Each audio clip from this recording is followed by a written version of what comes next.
Field capacity একটু ধরে নাও। এটা তোমার সামনে একটা গ্লাস আছে, টেবিলের উপরে একটা গ্লাস আছে, তার সামনে একটা ডিম আছে, নাস্তা আছে, ইত্যাদি ইত্যাদি। হ্যাঁ, গ্লাস আছে, গ্লাসে একটু পানি দেয়া আছে। তো বলো তো তামান্না, পানি কতটুকু দেয়া থাকে? জি স্যার, আমি বুঝি নাই। গ্লাসে টেবিলে নাস্তা দেয়া আছে, একটা গ্লাসে পানি আছে, কতটুকু পানি জি আছে? স্যার। গ্লাসে যতটুকু পানি স্যার, ধরবে ক্লাসে জি যতটুকু স্যার। পানি ঘুরবে স্যার। কতটুক? তার এই থেকে আমি তো একটু জানি কম, ছেলেরা, তার থেকে একটু কম, তার আমি তো থেকে জানি একটু কম থাকবে ছেলেরা স্যার। মিথ্যা বলে না, মেয়েরা মিথ্যা বলে বলুক। তুমি ছেলে মানুষ হয়ে মিথ্যা বললা কেন? স্যার হয়তোবা আর হয়তো বা কেন? কম থাকতে পারে স্যার। কম স্যার, রাখবে স্যার, যতটুকু কম খাওয়া হবে রাখবে, কম ততটুকু। রাখতে হবে একটু। এইটা হলো কোনোদিনও 100% পানি দিয়ে পরিপূর্ণ থাকে না। জি স্যার, কম থাকে জি কিছু। স্যার। যে মেয়েরা একটু মিথ্যা বলতেছে, তুমি ছেলে হয়ে মিথ্যা বলো কেন? আচ্ছা, গ্লাসের টেবিলে যে পানি দেওয়া হয় নিশ্চয়ই 100% পরিপূর্ণ থাকে না, ঠিক কি না তামান্না? জি স্যার। আরেকটা কি নাম শুনছিলাম যে শান্তি। মুনতাসরিন, কি যেন নামটা, কি তোমার? মুনতা সেরিনা। শান্তি, মুনতা সেরিনা শান্তি। ও, মুনতাসরিনা শান্তি। আচ্ছা, শান্তি। স্যার অনেকে ওয়েটিং রুমে আছে, ঢুকতে পারতেছেন। ওকে। যদি একটু ওয়েটিং রুম কাইন্ডলি অ্যাড 30, করতেন। হ্যাঁ ওয়েটিং রুম 30 জন আছে, আমি অ্যালাউ করলাম, আজকে তো পার্টিসিপেন্ট বেশি।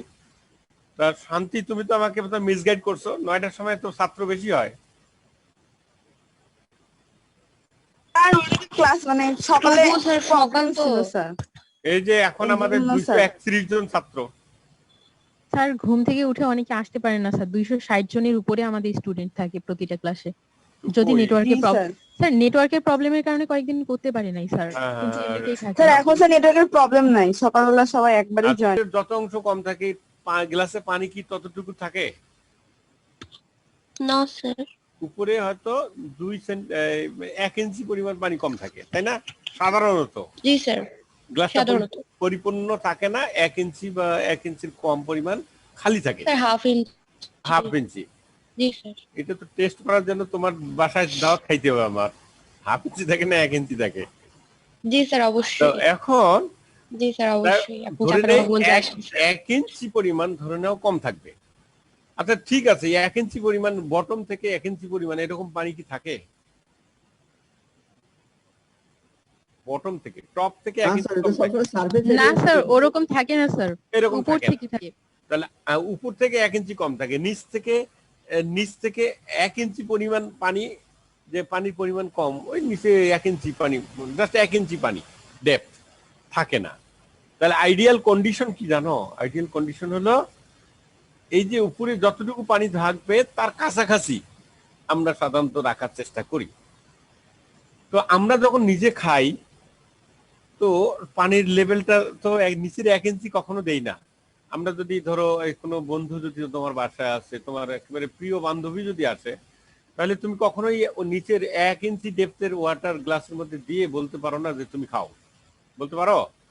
না স্যার। এটা বলো না। না স্যার। কিন্তু আমরা এমনই জাতি, প্লান্টকে আমরা বলি তুমি বেঁচে থাকো। আমরা প্ল্যান্টকে বলি যে তোমরা এতটুকু পানি খেয়ে বেঁচে থাকো।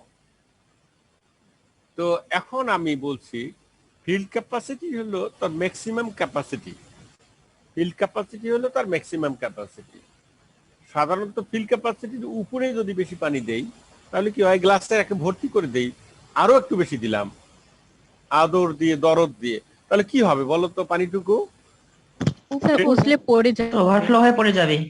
পড়ে যাবে। এমনটা হবে যে না আমি দিলাম, খুব আদর করে দিছি, এই পানি থাকবে না, ওইখানে গ্লাসের মধ্যে সোজা আরো উপরে দাঁড়ায় থাকবে ভার্টিক্যালি। কখনোই এটা হবে না। তো এইটা কি হয়, এটা লস হয়ে যায়। তো আমি সেটাই বোঝানোর চেষ্টা করছি তোমাদের, যে আমরা যখন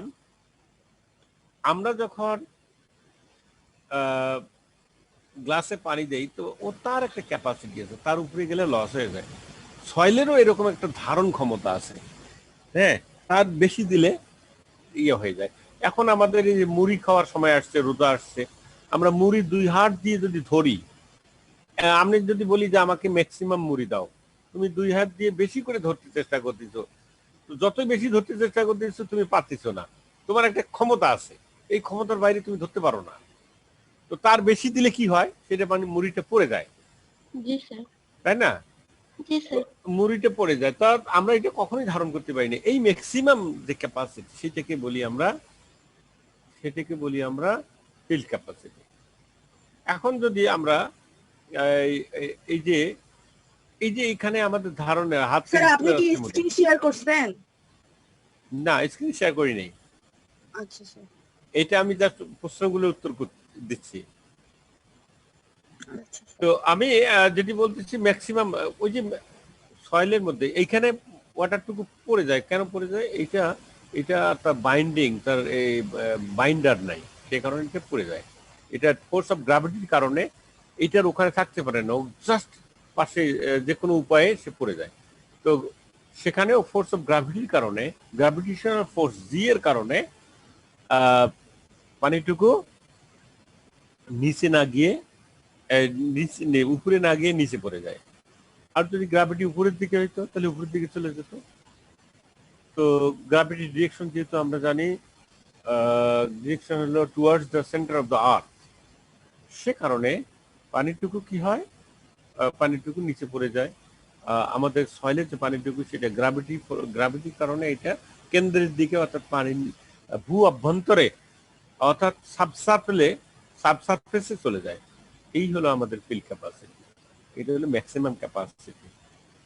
আমাদের যতই যদি আমার হাতে যদি অনেক স্বর্ণ মুক্তা মণিমুক্তা দেওয়া হয়, আমার হাতে যদি বলা হয় হাতের যতটুকু ধরবো, তাহলে দুটো ঘটনা ঘটবে। একটা ছেলেকে বলা হলো তুমি হাতে যা আছে ধরে তুমি দৌড় দিবা, একটা মেয়েকে দেওয়া হলো তুমি হাতে যা আছে ধরে দৌড় দিবা। বলো তো কে লাভবান হবে? ছেলেরাই হবে স্যার। ছেলে ছেলে। স্যার দুজনে। মেয়ে কেন হবে না? মেয়েদের স্যার কখনো পূরণ হবে না স্যার। মেয়ে কেন লাভবান হবে না? সুযোগ দুইজনের সমান। সেও বলছে যে দুই হাত দিয়ে যতটুকু মুক্তা পাবা নিয়ে চলে যাবা,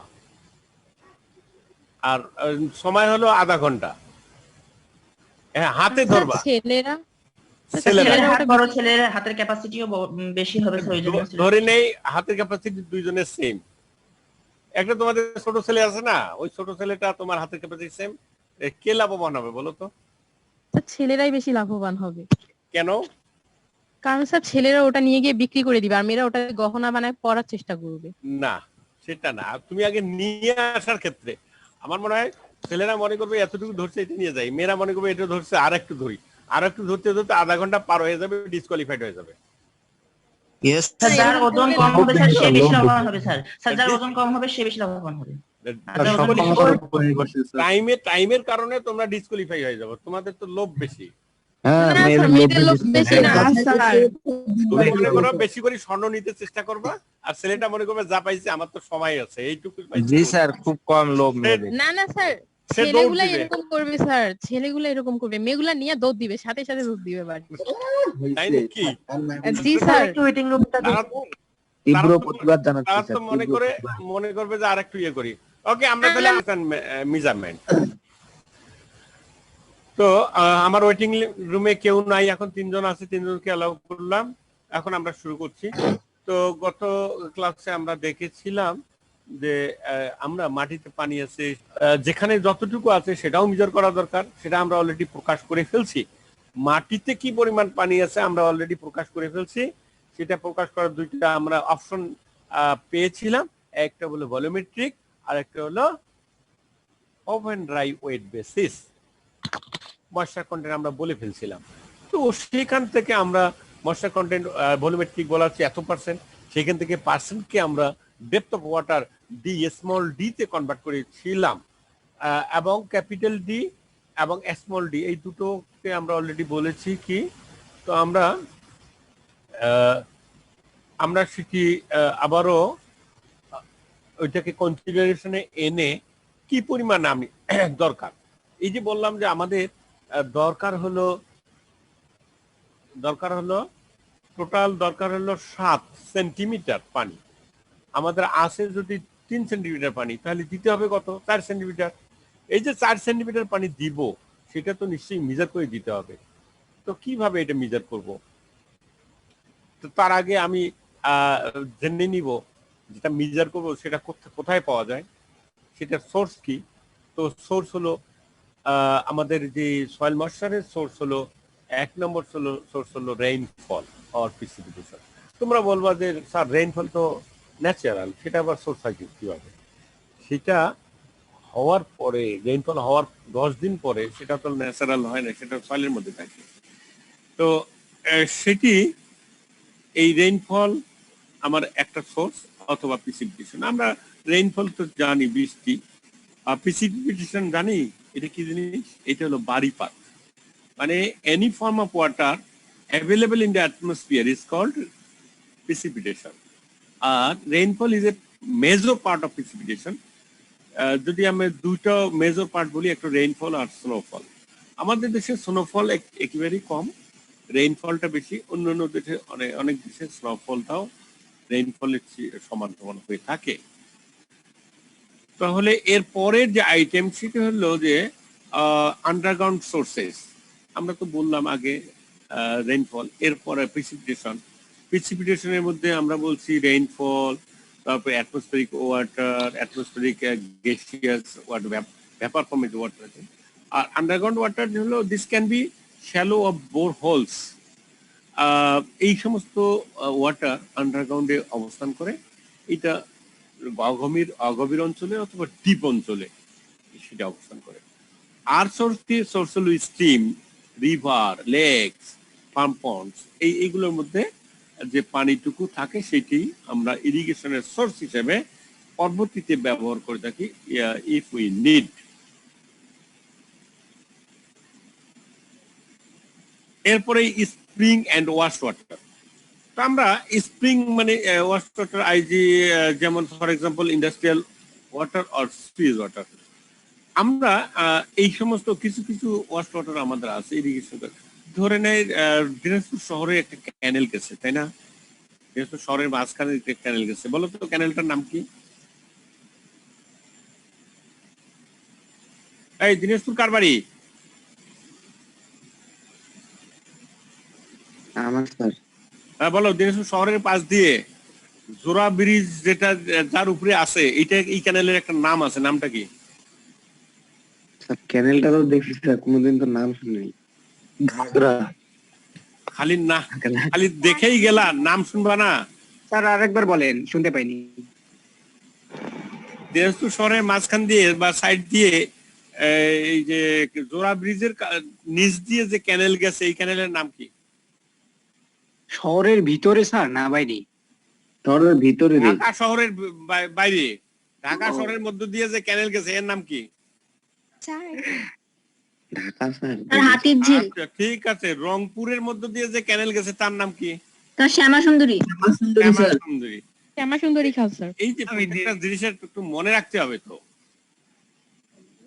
তোমরা যদি কিছুই মনে না রাখো, খালি দেখো চোখ দিয়ে, এটা দেখলে হবে? এটা তো অনেকটা গরু দেখার মতো হইলো। গরু দেখার গল্প জানো? আচ্ছা ঠিক আছে, ওকে। তোমরা এভাবে গরু দেখার দরকার নেই আমার। শোনো, এই যে অনেক সময় শ্যামা সুন্দরী খাল বা ওই খালে পানি আছে, তো সেটাকে যেহেতু সারফেসে আর কোনো ওয়াটার নেই, একটা ওয়াটারই আছে, সেটাকে আমরা করবো কি, ট্রিটমেন্ট করে, কোয়ালিটি চেক করে আমরা সেটাকে ইরিগেশন হিসেবে ব্যবহার করতে পারি। এবং এটা যদি ঝর্ণা হয়, যেমন পাহাড়ি অঞ্চলে কিছু ঝর্ণা সবসময় একেবারে অল্প অল্প ঝর্ণা পানি আসতে থাকে, সেটাকে আমরা যে কোনো ভাবে আটকায়ে সেটাকে আমরা কি করব, ইরিগেশন হিসেবে ব্যবহার করতে পারবো। এটাই হলো সোর্স অফ ইরিগেশন ওয়াটার। এরপরে এই যে সোর্স পাইলাম, এখন আমরা ইরিগেশন ওয়াটার মাপবো কিভাবে? এখন আমরা এই ওয়াটারটা হলো খুব ভ্যালুয়েবল অ্যাসেট। টু রাখছি cos স্কয়ার কে ভাঙছি, cos স্কয়ার ভাঙলে কি 1 minus sin square theta plus sin square theta তো আছে। ওয়াটার মোস্ট এইখানে দেখ আবার গুণ ভ্যালুয়েবল করে দিচ্ছি, অ্যাসেট, কারণ ব্র্যাকেট দিয়ে কোনো কিছু থাকলে তার সাথে গুণ হবে না। সাথে গুণ করতে টু sin স্কয়ারের সাথে গুণ করলে নাসরিন জাহান মিউট করে। আরে sin স্কয়ার থিটা তো আছে। নাসরিন জাহান তোমরা মিট করে ফেলো, সবাইকে মিট করে দিব। জি স্যার, আপনি মিউট করে দেন সবাইকে। এটা হয়ে গেছে মনে হয়। আচ্ছা শোনো, তাহলে আমাদের ওয়াটার মেজার করার জন্য ওয়াটার মেজার করতে হবে, পানি কোথায় আছে, পানি আছে তার সোর্সে, সেটা মেজার করার জন্য তো পানি দুই অবস্থায় থাকে, তাই না? একটা হলো পানি রানিং অবস্থায় থাকে, আর একটা স্টেশনারি অবস্থায় থাকে, অর্থাৎ স্থির অবস্থায় থাকে, দাঁড়ানো অবস্থায় থাকে, স্ট্যান্ডিং থাকে, দুই অবস্থায় থাকে। তাহলে দুই অবস্থায় মেজারমেন্টের দুই ধরনের টেকনিক আছে। পানি দাঁড়ানো অবস্থায় কোথায় থাকে বলো তো? নদী খাল বিলে স্যার, কিন্তু খাল বিলের পুকুরে মধ্যে স্যার। পুকুরের পুকুরের মধ্যে, মধ্যে থাকে। খালে বিলে দাঁড়ানো অবস্থায় থাকে। আর রানিং অবস্থায় থাকে কোথায়? স্যার নদীতে, নদীতে, ঝর্ণায়। সাগরে, আচ্ছা, আর আর ঝর্ণায়। রাইট, একেবারে রানিং অবস্থা থেকে। রানিং থাকলে এক ধরনের টেকনিক ব্যবহার করি মেজার করার জন্য। আর যদি ওয়াটার রানিং না থাকে, স্ট্যান্ডিং থাকে, তাহলে সেটা মেজারমেন্ট করার জন্য আরেক ধরনের টেকনিক ব্যবহার করা হয়। তো যে দুই ক্ষেত্রে ওয়াটারকে আসলে মেজার করার জন্য আমরা এই যে মনে করো গরুর দুধ মেজার করার জন্য কোন একক ব্যবহার করি বলো তো? লিটার। লিটার। আমরা লিটার অথবা মিটার কিউবে ব্যবহার করে থাকি।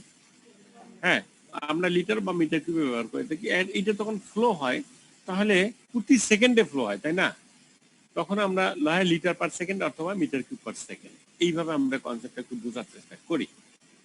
তাহলে আমরা যদি ধরো ওয়াটার রানিং অবস্থায় আছে, ওয়াটার রানিং আচ্ছা, ওয়াটার যদি রানিং থাকুক, সোর্সের ওয়াটার রানিং থাকুক আর স্ট্যান্ডিং থাকুক, ওয়াটারকে যদি আমরা এক জায়গা থেকে আর এক জায়গায় নেই, তাহলে রানিং স্ট্যান্ডিং অবস্থায় ওয়াটারটা থাকে না, আমরা তাকে রানিং অবস্থায় ওয়াটারটাকে মানে উই বাউন্ড টু রান, আমরা সেটাকে রান করার চেষ্টা করি। এই তুমি দৌড়াও, যে দাঁড়ায় থাকবে তাকে বলি তুমি দৌড়াও। যে পানিতে দাঁড়ায় ছিল, কোথায় দাঁড়ায় ছিল বলতো? এটা পুকুরের মধ্যে। পুকুরের মধ্যে স্যার। তো সেখান থেকে আমরা একটা পাম্পের মাধ্যমে বলি তুমি এখন দৌড়াও, তুমি রান করো। তাহলে আলটিমেটলি দুইটাই রান করে। তো এই যে পুকুরের মধ্যে যেটা ছিল সেটা রান করার জন্য আমরা দুই ভাবে বলি যে পাইপের ভিতর দিয়ে রান করো, তো পাইপের ভিতর দিয়ে রান করে। আমরা বলি যে না, তুমি ক্যানেলের মধ্য দিয়ে রান করো, ক্যানেলের মধ্য দিয়ে রান করে। নিশ্চয়ই দুই রান সমান না, এক রানের অবস্থা আর এক রানের অবস্থার অনেকগুলো ডিফারেন্স আছে। এই ডিফারেন্স গুলোকে কনসিডারেশনে এনে আমরা তাদেরকে মেজার করে থাকি। তো অবস্থা যেটাই হোক না কেন, আমাদের ওই যে দুধের একক বললাম লিটার, এটা যেহেতু 1 লিটার পানি 1 ঘন্টায় চলে যাবে, তার মানে লিটার পার টাইম, ভলিউম পার টাইম আমাদের ইউনিট হবে ভলিউম পার টাইম। আমরা তো আর পুকুরের পানি 1 বালতি করে নিয়ে ইরিগেশন দিব না, দিব কি? নিশ্চয়ই দিব না। তো আমরা সেখানে পাম্প বসায় ওয়াটারকে ফ্লো করাবো, flow through the canal or flow through the pipes. তো তাই যদি হয়, আমরা এটাকে মেজার করব। মেজার করার জন্য কিছু ডাইরেক্ট মেথড আছে, কিছু ইনডাইরেক্ট মেথড আছে। ডাইরেক্ট মেথড মানে আমরা রেজাল্টটা সরাসরি পাবো, ডাইরেক্টলি পাবো। তো ডাইরেক্টলি আমরা ভলিউমটা পেয়ে যাব। এইটা এরকম একটা পদ্ধতি হলো, আমরা করব কি, পাম্প দিয়ে, আচ্ছা ধরে নেই একটা পুকুর থেকে পানি বেরিয়ে আসছে, তো বেরিয়ে আসছে, আসুক, পাম্প দিয়ে পানি বেরিয়ে আসছে, তো বেরিয়ে আসলে নিশ্চয়ই ক্যানেলে পড়বে অথবা পাইপ দিয়ে বেরিয়ে যাবে, তাই তো? তো পাইপ দিয়ে যাওয়ার আগে যদি কোনোভাবে আমরা একটা মেজারমেন্ট, একটা প্রসিডিউর ফলো করি, তাহলে আমরা বুঝতে পারবো কি পরিমাণ পানি বের হচ্ছে প্রতি সেকেন্ডে। তো সেটি করার জন্য আমরা স্যার ওয়েটিং লিস্ট থেকে আরেকবার একটু যদি কাইন্ডলি হ্যাঁ দিয়ে দিলাম। আমরা যদি এমন হয় যে আমাদের যে সোর্স আছে, সেই সোর্সে একটা বাকেট নিলাম, বাকেট মানে বালতি নিয়ে আমরা কি করলাম, আমরা 10 সেকেন্ডে ধরো বালতির পরিমাণ হলো 20 লিটার। 20 লিটার একটা বালতি, আমরা আমাদের ট্যাপ আছে না, ট্যাপ ছেড়ে দিলাম, পানি পড়তেছে, এমন অবস্থায় আমরা স্টপ ওয়াচ দিয়ে বালতির সাথে সাথে দিয়ে দিলাম, এবং 10 মিনিটে দেখলাম যে ভর্তি হইতে 10 সেকেন্ড লাগলো, বালতিটা ভর্তি হইতে 10 সেকেন্ড লাগলো। এখন বলো তো ট্যাপ থেকে পানি বের হওয়ার রেট কত? স্যার 20/10 হ্যাঁ 20/10 মানে 2 2 litre per second. 2 litre per second. জি স্যার। তাহলে 2 লিটার পার সেকেন্ড হলো আমাদের ফ্লো রেট। ডিসচার্জ, এটাকে আমরা বলি ডিসচার্জ রেট। ডিসচার্জ রেট আমরা দুটো জিনিস একটু শেখার চেষ্টা করি, ডিসচার্জ এবং রিচার্জ। রিচার্জ মানে ওয়াটার অ্যাড হওয়া, আর ডিসচার্জ মানে ওয়াটার বেরিয়ে যাওয়া। তো ওয়াটার বের হওয়ার যে গতি, বেগ, দ্রুতি, সেটা হলো 2 লিটার পার সেকেন্ড। এটা কিভাবে হলো? আমরা ভলিউমকে, ফিক্স ভলিউমকে একটা নির্দিষ্ট টাইমে পরিপূর্ণ হইতে যে সময় লাগে সেটা আমরা কাউন্ট করছি। এমন ভলিউমটা ফিক্স নাও হইতে পারে। আমরা ধরো যে কোনো টাইমটা ফিক্স করলাম, 10 সেকেন্ডে যে পরিমাণ পানি হলো সেটা আমরা মেজার করব। বলো তো কি দিয়ে মেজার করতে পারি পানি? লিটার দিয়ে স্যার। পানি কি দিয়ে মেজার করব? হাইড্রোমিটার। হাইড্রোমিটার দিয়ে পানি মেজার করব। এই দুধ কি দিয়ে মেজার করে? ব্যারোমিটার না, ব্যারোমিটার দিয়ে পানি মেজার করে? এটা অন্য। এই ছেলেরা কই তোমরা? স্যার আয়তনিক ফ্লাক্স। আয়তনিক গ্লাস, আরে বাপ, এটা তো পুরা বাংলা ইয়ে বলে ফেলছে পুরা। বোতল দিয়ে পরিমাপ করে স্যার, এই যে ভলিউম দিয়ে কাউন্ট করে স্যার। কোন বোতল দিয়ে মাপবা? তোমরা ছেলেরা তো বোতল ছাড়া কিছু বোঝো না। Volumetric flux, lactometer maybe. Volumetric flux. Meter, এটা তোমরা অনেকেই জানো, বলতে পারতেছো না। এটা হলো মেজারিং সিলিন্ডার। তোমরা আয়তনিক মাপক পরিমাপক বললো না, ওইখানে তোমরা ওই যে কেমিস্ট্রি ল্যাবে দেখবা। জি স্যার জানি। ইয়ে আছে, সেটা দাগ করা আছে 1 litre, 1.5 litre, 2 litre, 3 litre, millilitre পর্যন্ত বলা আছে, তাই না? জি স্যার। আমরা যে বালতিতে পানি আসবে সেটা তো আমরা এরকম সিলিন্ডার দিয়ে মাপতে পারবো না? এরকম মেজারিং সিলিন্ডার দিয়ে মাপবো, তো আমরা দেখবো যে 1.2 লিটার পার সেকেন্ড আসছে, 2 লিটার আসছে, সেটা 5 সেকেন্ডে আসছে। 5 সেকেন্ড দিয়ে আমরা ভাগ করে দিলে আমরা এটা ডাইরেক্ট মেথড অফ মেজারমেন্ট পেয়ে যাব। ঠিক আছে, এটা আমি সংক্ষেপে বললাম। তো আমাদের যদি সাইজ বড় হয় তো ওরকম আমার ক্যাচিং বাকেটটাও বড় আমরা নিলে পরে আমরা সরাসরি মেজারমেন্টের একটা ইটা আমরা স্ট্রাকচার আছে, সেই স্ট্রাকচার গুলো, একটা স্ট্রাকচারের নাম হলো, যেটি এটি তো পাইপের মধ্যে দিয়ে আসে, তাই না? পাইপ, তো পাইপের মধ্যে দিয়ে যদি ফ্লো হয়, পাইপের এরিয়া যদি জানি, এটাকে আমরা বলি অরিফিস মিটার। পাইপের মধ্য দিয়ে যদি ওয়াটার ফ্লো হয়, তো একটা পাইপ যাচ্ছে, তো দুইটা পাইপের জয়েন্টের মাঝখানে একটা ঠিক ওই রকম একটা মিটার আমরা বসাবো, এটাকে বলি আমরা ফ্লো মিটার আর অরিফিস মিটার। তো অরিফিস মিটার বসালে পরে সেইখানে একটা রিডিং আসবে, সেই রিডিং দেখে আমরা এটা বের করতে পারবো। এটাকে বলা হয় ইনডাইরেক্ট মেথড। তো এখন ওয়ার এরকম কিছু স্ট্রাকচার, যেগুলো নস, আমরা বলি নস, ওয়ার, তো ফ্লুম, এই স্ট্রাকচার গুলো কোথায় থাকে? এই স্ট্রাকচার গুলো ক্যানেলের বসানো থাকে। স্যার ক্যানেলে বসানো থাকলে কি হয়, এই স্ট্রাকচারের উপর দিয়ে পানি গড়িয়ে যায়। এই স্ট্রাকচারের উপরে যে ডেপথের পানি গড়িয়ে যায়, সেই ডেপথকে আমরা হিসাব করি, এবং ওই নির্দিষ্ট স্ট্রাকচারের জন্য কিছু ইকুয়েশন আছে, সূত্র আছে, সেই সূত্রের মধ্যে সেই ভেরিয়েবল গুলোর মান বসায় আমরা ক্যালকুলেট করতে পারি। তাহলে ভেরিয়েবলের মান বসাই করতে পারি, এটা হলো ডাইরেক্ট মেথড না ইনডাইরেক্ট মেথড। তো এরকম ওয়ার্স, অরিফিস, নস, ফ্লুম, এগুলো দিয়ে আমরা সহজে water flow rate in the canal আমরা মাপতে পারি, অথবা পাইপ আমরা মাপতে পারি। ওকে, নেক্সট আমরা আসি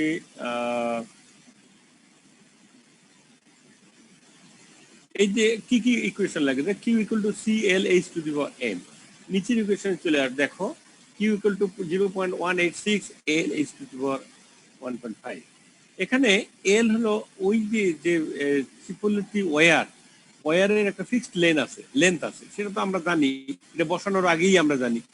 শুধুমাত্র ভেরিয়েবল হলো এইচ, ক্যাপিটাল এইচ।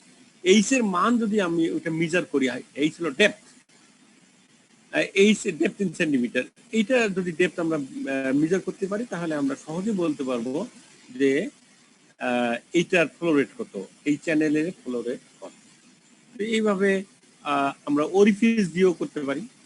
যদি কোনো পাইপের ভিতরে, ট্যাঙ্কের ভিতরে বাইরে জাস্ট ওয়াটার যেখানে পাস করছে, অথবা কোনো পাইপের পাম্পের মুখে যে পাইপ দিয়ে যাচ্ছে, সেখানে যদি আমরা C Q equal to C A root of 2GA, সেখানে রুটটাও লেখা উঠে নাই, এখানে সি এর মান যদি দেখি, ওরিফিস পাইপের এরিয়া কত বলতো, পাইপের এরিয়া কত, পাইপের ইন্টারনাল ডায়ামিটার যদি দেওয়া থাকে, এরিয়া কত হবে,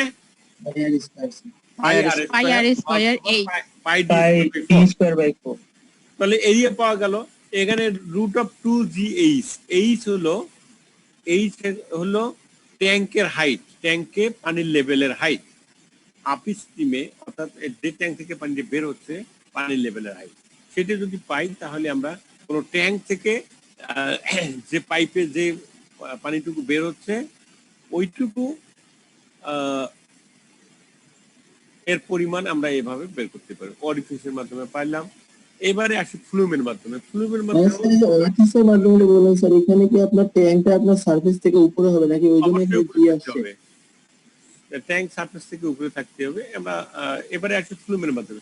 ফ্লুমের মাধ্যমেও এরকম পার্শাল ফ্লুম, ট্রাপিজয়েডাল ফ্লুম, এই ফ্লুমগুলো এরকম কিছু ইকুয়েশন আছে, সেই ইকুয়েশনের মাধ্যমে আমরা ইনডাইরেক্টলি ফ্লো রেট মেজার করতে পারি। আরেকটা হলো স্ট্রিম গেজিং এর মাধ্যমে। স্যার 2-3 জন ওইটিং আছে। স্ট্রিম গেজিং এর মাধ্যমে আমরা সহজে মেজার করতে পারি। আমরা করি কি, আমরা কিউ ইকুয়াল টু, এখন ফ্লো রেট কাকে বলে, একক সময়ে কোনো প্রস্তুতের মধ্য দিয়ে যে পরিমাণ পানি বেরিয়ে যায় তাকে আমরা বলি ডিসচার্জ অথবা ফ্লো রেট। তাহলে এটার একটা ইকুয়েশন হলো Q equal to A into V. A হলো এরিয়া, এআই এরিয়া, ভিআই হলো ভেলোসিটি, এরিয়া এবং ভেলোসিটি। তো এখন আমরা এরিয়া আমরা মেজার করব। আমরা যখন একেবারে এইটা শুকনো অবস্থায় থাকবে তখন আমরা যে কোনো চ্যানেলের এরিয়া বের করতে পারবো। চ্যানেলের এরিয়া কত রকম হইতে পারে ট্রায়াঙ্গুলার শেপ, হইতে পারে রেক্টেঙ্গুলার শেপ, হইতে পারে ট্রাপিজয়েডাল শেপ। প্রত্যেকটা শেপের এরিয়া বের করা যায় কিনা বলতো তামান্না? ট্রায়াঙ্গুলার শেপের এরিয়া কত হবে বলো তামান্না? ট্রায়াঙ্গুলার শেপ ভুলে গেছি স্যার আমি ওটা। হাফ গুণন ভূমি গুণন উচ্চতা। রাইট, হাফ গুণন ভূমি গুণন উচ্চতা। এই তো ছেলেরা ভুলে না, তোমরা ভুলে গেলে হবে কিভাবে? আচ্ছা, ঠিক একইভাবে ট্রাপিজয়েডাল শেপেরও এরিয়া বের করা সম্ভব। ঠিক আছে, তো তাহলে এই এরিয়া যদি বের করি পার্টিকুলার কোনো চ্যানেলের, এবং ওর ভিতর দিয়ে যে ভেলোসিটি যাবে তার অ্যাভারেজ ভেলোসিটি বের করব। তো আমি উপর দিয়ে যে ভেলোসিটি যায় সেটা হলো সর্বোচ্চ ভেলোসিটি, একেবারে নিচে অর্থাৎ এই যে চ্যানেলের ওয়াল বরাবর যে ভেলোসিটি সেটাকে আমরা বলি কি ভেলোসিটি বলতো? সেটাকে বলে মিনিমাম ভেলোসিটি। তো এই যদি হয় মিনিমাম ভেলোসিটি আর ম্যাক্সিমাম ভেলোসিটি, আমরা দুটোর একটাও নিই না।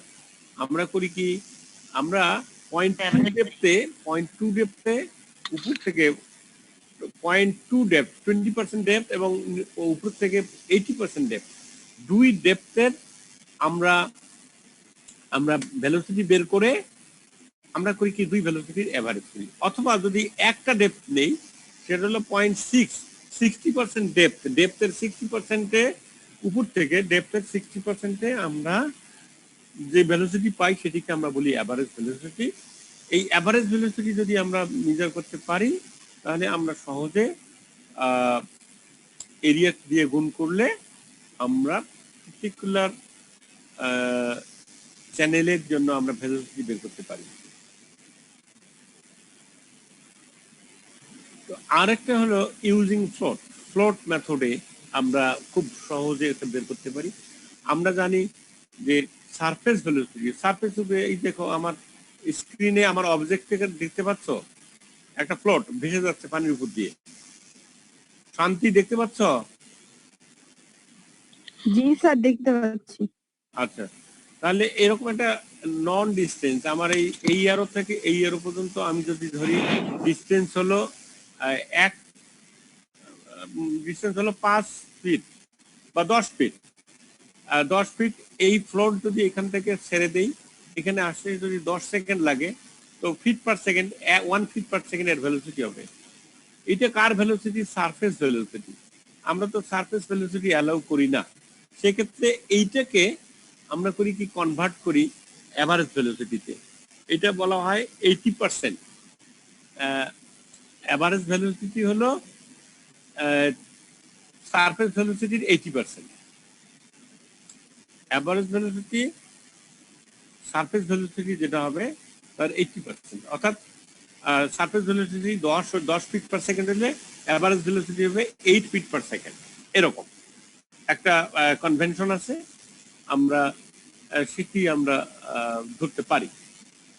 তাহলে আমরা যে কোনো একটা ধরো গাছের পাতা আমরা ফেলাই দিলাম এখান থেকে এখানে আসতে 10 ফিট আসতে কত সময় লাগে আমরা মেজার করতে পারবো।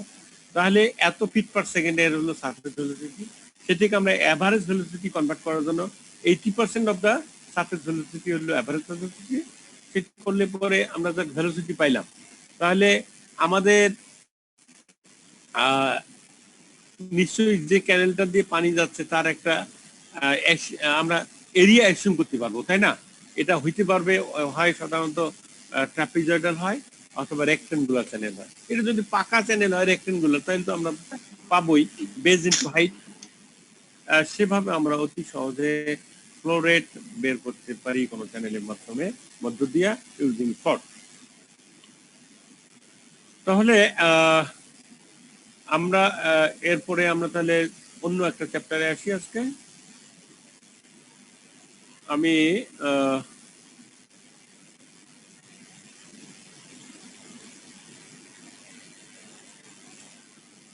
এখন চলে আসছি নতুন চ্যাপ্টার। এই চ্যাপ্টারকে আমরা বলছি মেথডস অফ ইরিগেশন। আমরা যে বললাম পানি মাপলাম, মাপার পর আমরা পানি জমিতে দিব, জমিতে অ্যাপ্লাই করব। তো মেথডস অফ ইরিগেশন মানে হলো ইরিগেশন মেথড। মেথড মানে হলো the way or the procedure by which we can apply water to the farm, অর্থাৎ ফার্মের মধ্যে দিয়ে যে প্রক্রিয়ায় যে প্রসিডিউর ফলো করে যে উপায়ে পানিটুকু আমি ফার্মে সরবরাহ করতে পারি। ফার্মে দেওয়া মানে হলো গাছ সরাসরি যে ওয়াটার আপটেক করতে পারে, এই উপায়টাকে বলা হয় ইরিগেশন মেথড। তাহলে আমি যদি তোমাদের বলি ইরিগেশন মেথড কি, তাহলে তোমরা এভাবে বলার চেষ্টা করো যে it is the means or way or procedure to put the water to the farm. এটি হলো ইরিগেশন মেথড। তো আমরা there is 4 distinct methods of irrigation. তো আমার মনে হয় স্ক্রিনটা দেখতে পাচ্ছ তোমরা সবাই। স্যার ওয়েটিং এ আছে অনেকেই, একটু দেখতেন। আচ্ছা, তোমরা যদি প্রতি মুহূর্তে, আমি তো এখন ওয়েটিং আছে 4 people entered into the waiting room. আমি দেখলাম ভিউ, আমি ক্লিক করলাম অ্যাড। এটা তুমি তোমার বলার দরকার কি? তোমার না বলাতে তো আমি সবসময় এই কাজটা করে যাচ্ছি। এক হাত দিয়ে মুখ দিয়ে কথা বলছি আর হাত দিয়ে ক্লিক করছি, তার মানে তোমরা কেন যাচ্ছ আর আসতেছো? এখন আসছে 214 জন। এখন বলো তো অনেকে বলতে কি বুঝি? এখন আমার ওয়েটিং রুমে 4 জন আছে, এটা কি অনেক নাম্বার? এখন আমার ওয়েটিং রুমে জাস্ট 4 জন আছে, আমি অ্যাডমিট অল করে দিলাম। এখন বলো তো কয়জন আছে, জিজ্ঞেস করো কারা কারা ওয়েটিং রুমে আছে। এখন জিজ্ঞেস করো কারা কারা। এখন বলা আছে 6 পিপল ওয়েটিং রুম। তো আমি তো কথা বলার সাথে সাথে এই ক্লিক করতেছি। এখন আছে 217 জন, 224 ছিল, বের হয়ে গেল 7 জন, আসতেছে 3 জন। বলো এখন বললো অনেকে ওয়েটিং রুমে আছে। এখন 216 জন টোটাল পার্টিসিপেন্ট, এখন 215 জন, আর 3 পিপল ওয়েটিং রুম।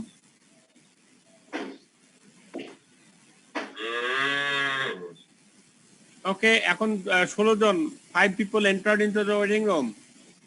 স্যার কি যেন একটা করে রাখা যায়, ওটা করলে আর ওয়েটিং থেকে এক্সেপ্ট করতে হয় না, অটোমেটিক্যালি এক্সেপ্টেড হয়ে যায়। সেটাও করা যায়, কিন্তু সেটা আমি কেন করব? এই যে তোমরা কেন যাবা, কেন আসবা? স্যার আমরা ইচ্ছা করে তো যাই না স্যার, মানে হচ্ছে অনেক সময় নেটের প্রবলেমের কারণে আমাদের কেটে যায় স্যার, তখন আমাদের তো ক্লাসটা ইম্পর্টেন্ট, ক্লাস আবার জয়েন করতেই হয়, কিন্তু দেখা যাচ্ছে ওয়েটিং থেকে আপনার একসেপ্ট করতেও তো 2-3 মিনিট লাগে, ওই 2-3 মিনিটেও অনেক কিছু করা হয়ে যায় স্যার। সেটা না, আমি সবসময় তো ইয়ে ক্লিক করতেছি।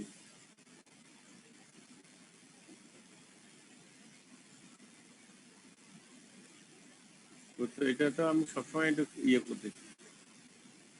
আচ্ছা, আমি ওই অপশনটা দেখে তো তোমরা কেউ ইয়ে করতে পারো কিনা? আচ্ছা স্যার, আমি ওটা আপনাকে নেক্সট দিন জানাই দিব স্যার। অটো, এটা আমার অটো ইন্টারেক্ট না, ওটা একটা অপশন আছে। জি স্যার, অটো ইন্টারেক্ট করে রাখা যায় স্যার। অটো ইন্টারেক্ট করে রাখা সম্ভব, তাহলে এত ক্লিক করার দরকার হবে না। জি স্যার, আপনারও কষ্ট কম হবে, স্টুডেন্টদেরও 1 সেকেন্ডও নষ্ট হবে না স্যার। হ্যাঁ হ্যাঁ। আচ্ছা, যেটি বলতেছিলাম, আমাদের there are 4 methods। একটা মেথড আছে, একটা হলো সারফেস, সাবসারফেস, স্প্রিংকলার আর ড্রিপ ইরিগেশন। 4টা মেথডের মধ্যে আমরা যদি করি, অন্যভাবে ভাগ করি, তাহলে দেখো একটা হলো মাটির অভ্যন্তর, একটা সারফেস মেথড, একটা সাবসারফেস মেথড, এইভাবে আমরাও বলতে পারি। আসলে স্প্রিংকলার, ড্রিপ এবং সারফেস 3টে মেথডই সারফেস মেথড, যেহেতু এই 3টাই সারফেসের উপরে দেওয়া হয়, বুঝছো? আর সারফেস মেথডকে আবার 3 ভাগে ভাগ করা যায়, বর্ডার, সেক বেসিন এবং ফারো ইরিগেশন। আমরা ইরিগেশন মেথড আরেকবার বললে ভালো। আমরা ডিটেইলস আমরা এগুলো এখন দেখব। এইখানে যদি শেষ করে দেই, পরে আর কি বলবো। পরের স্লাইডে দেখি আমরা,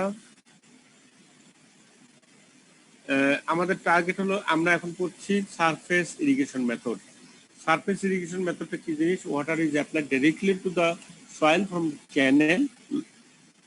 Water is applied directly to the soil from the channel located at the upper reach of the field. এই হলো আমাদের, this is our field, আর এটা হলো আপার রিচ। এখানে ওয়াটার আছে, সেখান থেকে ওয়াটারটাকে চ্যানেলের মাধ্যমে এনে আমরা ফিল্ডে পৌঁছাই দিই। এই মেথডকে বলি আমরা, ডাইরেক্টলি যে সয়েলে অ্যাপ্লাই করি, এই মেথডকে আমরা বলি সারফেস ইরিগেশন মেথড। এই মেথড সারফেস ইরিগেশন মেথড, এই যে ওয়াটারটাকে আমরা ডাইরেক্টলি অ্যাপ্লাই করি সারফেসের উপরে, এই মেথডকে আমরা 3 ভাগে ভাগ করি। একটাকে বলি আমরা বর্ডার ইরিগেশন মেথড। তো বর্ডার ইরিগেশন, বর্ডার মানে হলো সীমান্ত, আমরা জানি বর্ডার সিকিউরিটি ফোর্স। তো এই যে বর্ডার, আমাদের একটা জমি, যে কোনো একটা প্লটের নিশ্চয়ই বর্ডার থাকে, এই বর্ডারগুলো থাকে পার্মানেন্ট। তো আমরা একটা জমিকে পার্মানেন্ট বর্ডার বাদেও আমরা করি কি, জমির ভিতরে টেম্পোরারি বর্ডার দিই। বর্ডার দিয়ে আমরা একটা জোন তৈরি করি, সেই জোনটাকে আমরা বলি, আমরা বেসিন বলি। একটা বেসিন, ছোট বেসিন 1, 2, 3, 4, এইবার প্রত্যেকটা বেসিনে আমরা ওয়াটারকে অ্যালাউ করি টু ফ্লো। তো এই যে অ্যালাউ করলাম, এটা ফ্লো করলো, করার পরে আমরা এই গেটটা বন্ধ করে দিই। আমরা এইখানে flow direction in the field channel দিয়ে যখন ওয়াটার ফ্লো করে, আমরা এখানে একটা গেট থাকে, এই গেটটাকে ওপেন করে দিলে পরে ওয়াটার ফ্লো হয়। ওয়াটার কোথায় ফ্লো হয়? Water flow into the basin. এটা ধীর গতিতে সামনের দিকে এগোতে থাকে। কেমন ভাবে এগায়? এটা উইথ নো ডেপথ। আমরা এই যে গেট, এই গেটের পরিমাণটা হয় অনেক বড়, একসাথে পানিগুলো চলে আসে, সেখানে কোনো প্রকার ডেপথ দেখা যায় না। ডেপথ দেখা না গেলে যেটা হয় সেটা হলো একটা শিট অফ ওয়াটার। ধরো আমরা যে পড়ালেখা করি, আমরা খাতায় লিখি, পাতায় লিখি, এক পাতা লেখার পর দ্বিতীয় পাতায় লিখি, তাই না? এইটার থিকনেস আছে, শীটের থিকনেস আছে কিনা? জি স্যার। থিকনেস আছে, একেবারে নেগলিজেবল থিকনেস, তাই না? জি ঠিক একই ভাবে ওয়াটার যদি ফ্লো হয় এরকম নেগলিজেবল থিকনেসে সামনের দিকে এগিয়ে যায়, জাস্ট ওয়েটিং দ্য সয়েল। তুমি তোমার একটা মাটির মধ্যে 1 গ্লাস বা 1 জগ পানি যদি ঢেলে দাও, তাহলে কিভাবে ফ্লো করে দেখছো? সামনের দিকে মনে হয় যে মাটিটা সামনের দিকে আগায়। শুকনা ছিল, এখন ভেজা ভেজা হয়ে সামনের দিকে এগিয়ে যাচ্ছে, তাই তো? জি, এইটা শীট আকারে যদি ওয়াটার ফ্লো করে এবং বেসিনটাকে জাস্ট পানি সিক্ত করে, ওয়েট করে, এই টাইপের ইরিগেশনকে বলি আমরা বর্ডার ইরিগেশন। তার মানে এইটা বর্ডার ইরিগেশনের যে ফ্রন্ট, এই ফ্রন্ট বেসিনের এন্ডে আসার সাথে সাথে এই গেট আমরা বন্ধ করে দিই, আমাদের ওয়াটার ফ্লো বন্ধ করে দিই, ওয়াটার ফ্লো ক্লোজ করে দিই। তো ওয়াটার ফ্লো ক্লোজ করে দিই, তখন এই বেসিন হয়ে গেল, তখন নতুন একটা বেসিনে দিয়ে দিই। এই যে টেম্পোরারি বার্ন, এই যে বেসিন বি থেকে বেসিন এতে পানি ফ্লো করে না, কেন ফ্লো করে না? বড় কারণ হলো এর কোনো ডেপথ থাকে না।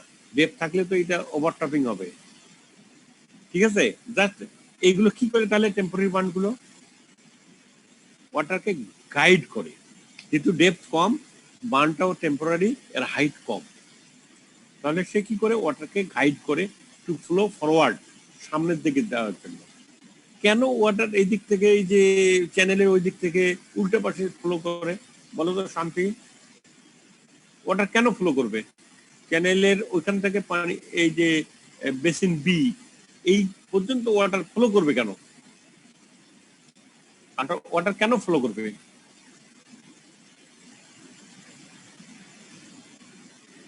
ঢালু থাকার জন্য। রাইট, এখানে যেহেতু স্লোপ থাকবে, সেই স্লোপ থাকার জন্য। আচ্ছা, এটা ধীরে ধীরে ফ্লো করবে কেন? যেহেতু স্লোপটা কম, সেই জন্য এটা ধীর গতিতে ফ্লো করবে। দ্রুত গতিতে ফ্লো করলে কি হবে? দ্রুত গতিতে ফ্লো করলে যে দ্রুত এখানে এসে পানি জমে যাবে।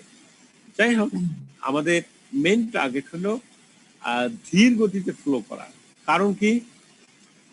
কারণ কি আমার না, ধীর গতিতে ফ্লো করলে water have enough time to infiltrate into the soil. Soil root জোনে এটা জমা হওয়ার পর্যাপ্ত সময় পাবে। আমাদের টার্গেট তো সেটাই। পানি উপরে দেই কেন দেই?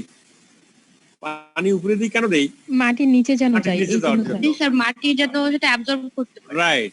আমরা প্লেটের মধ্যে রোস্ট দেই কেন দেই? প্লেটকে খাওয়ার জন্য? না স্যার, মানুষ নিজে খাওয়ার জন্য। করতে পারে স্যার। হ্যাঁ, প্লেট থেকে নিজে খাওয়ার জন্য। তো এইটা তো আসলে আমাদের টার্গেট হলো নিচে যাওয়ার। সে কারণে আমরা বলি কি, এটা তুমি আস্তে আস্তে আসো ভাই, আর যদি বেশি করে দ্রুত আসে তাহলে আমাদের নিচে যে টার্গেটটা সেটা হয় না। 10টা রোস্ট দিল, সময় দিল 10 মিনিট, 10 মিনিট, তুমি খাইতে পারবা? পারবা না। এই জন্য একটা টাইমও তো দিতে হবে।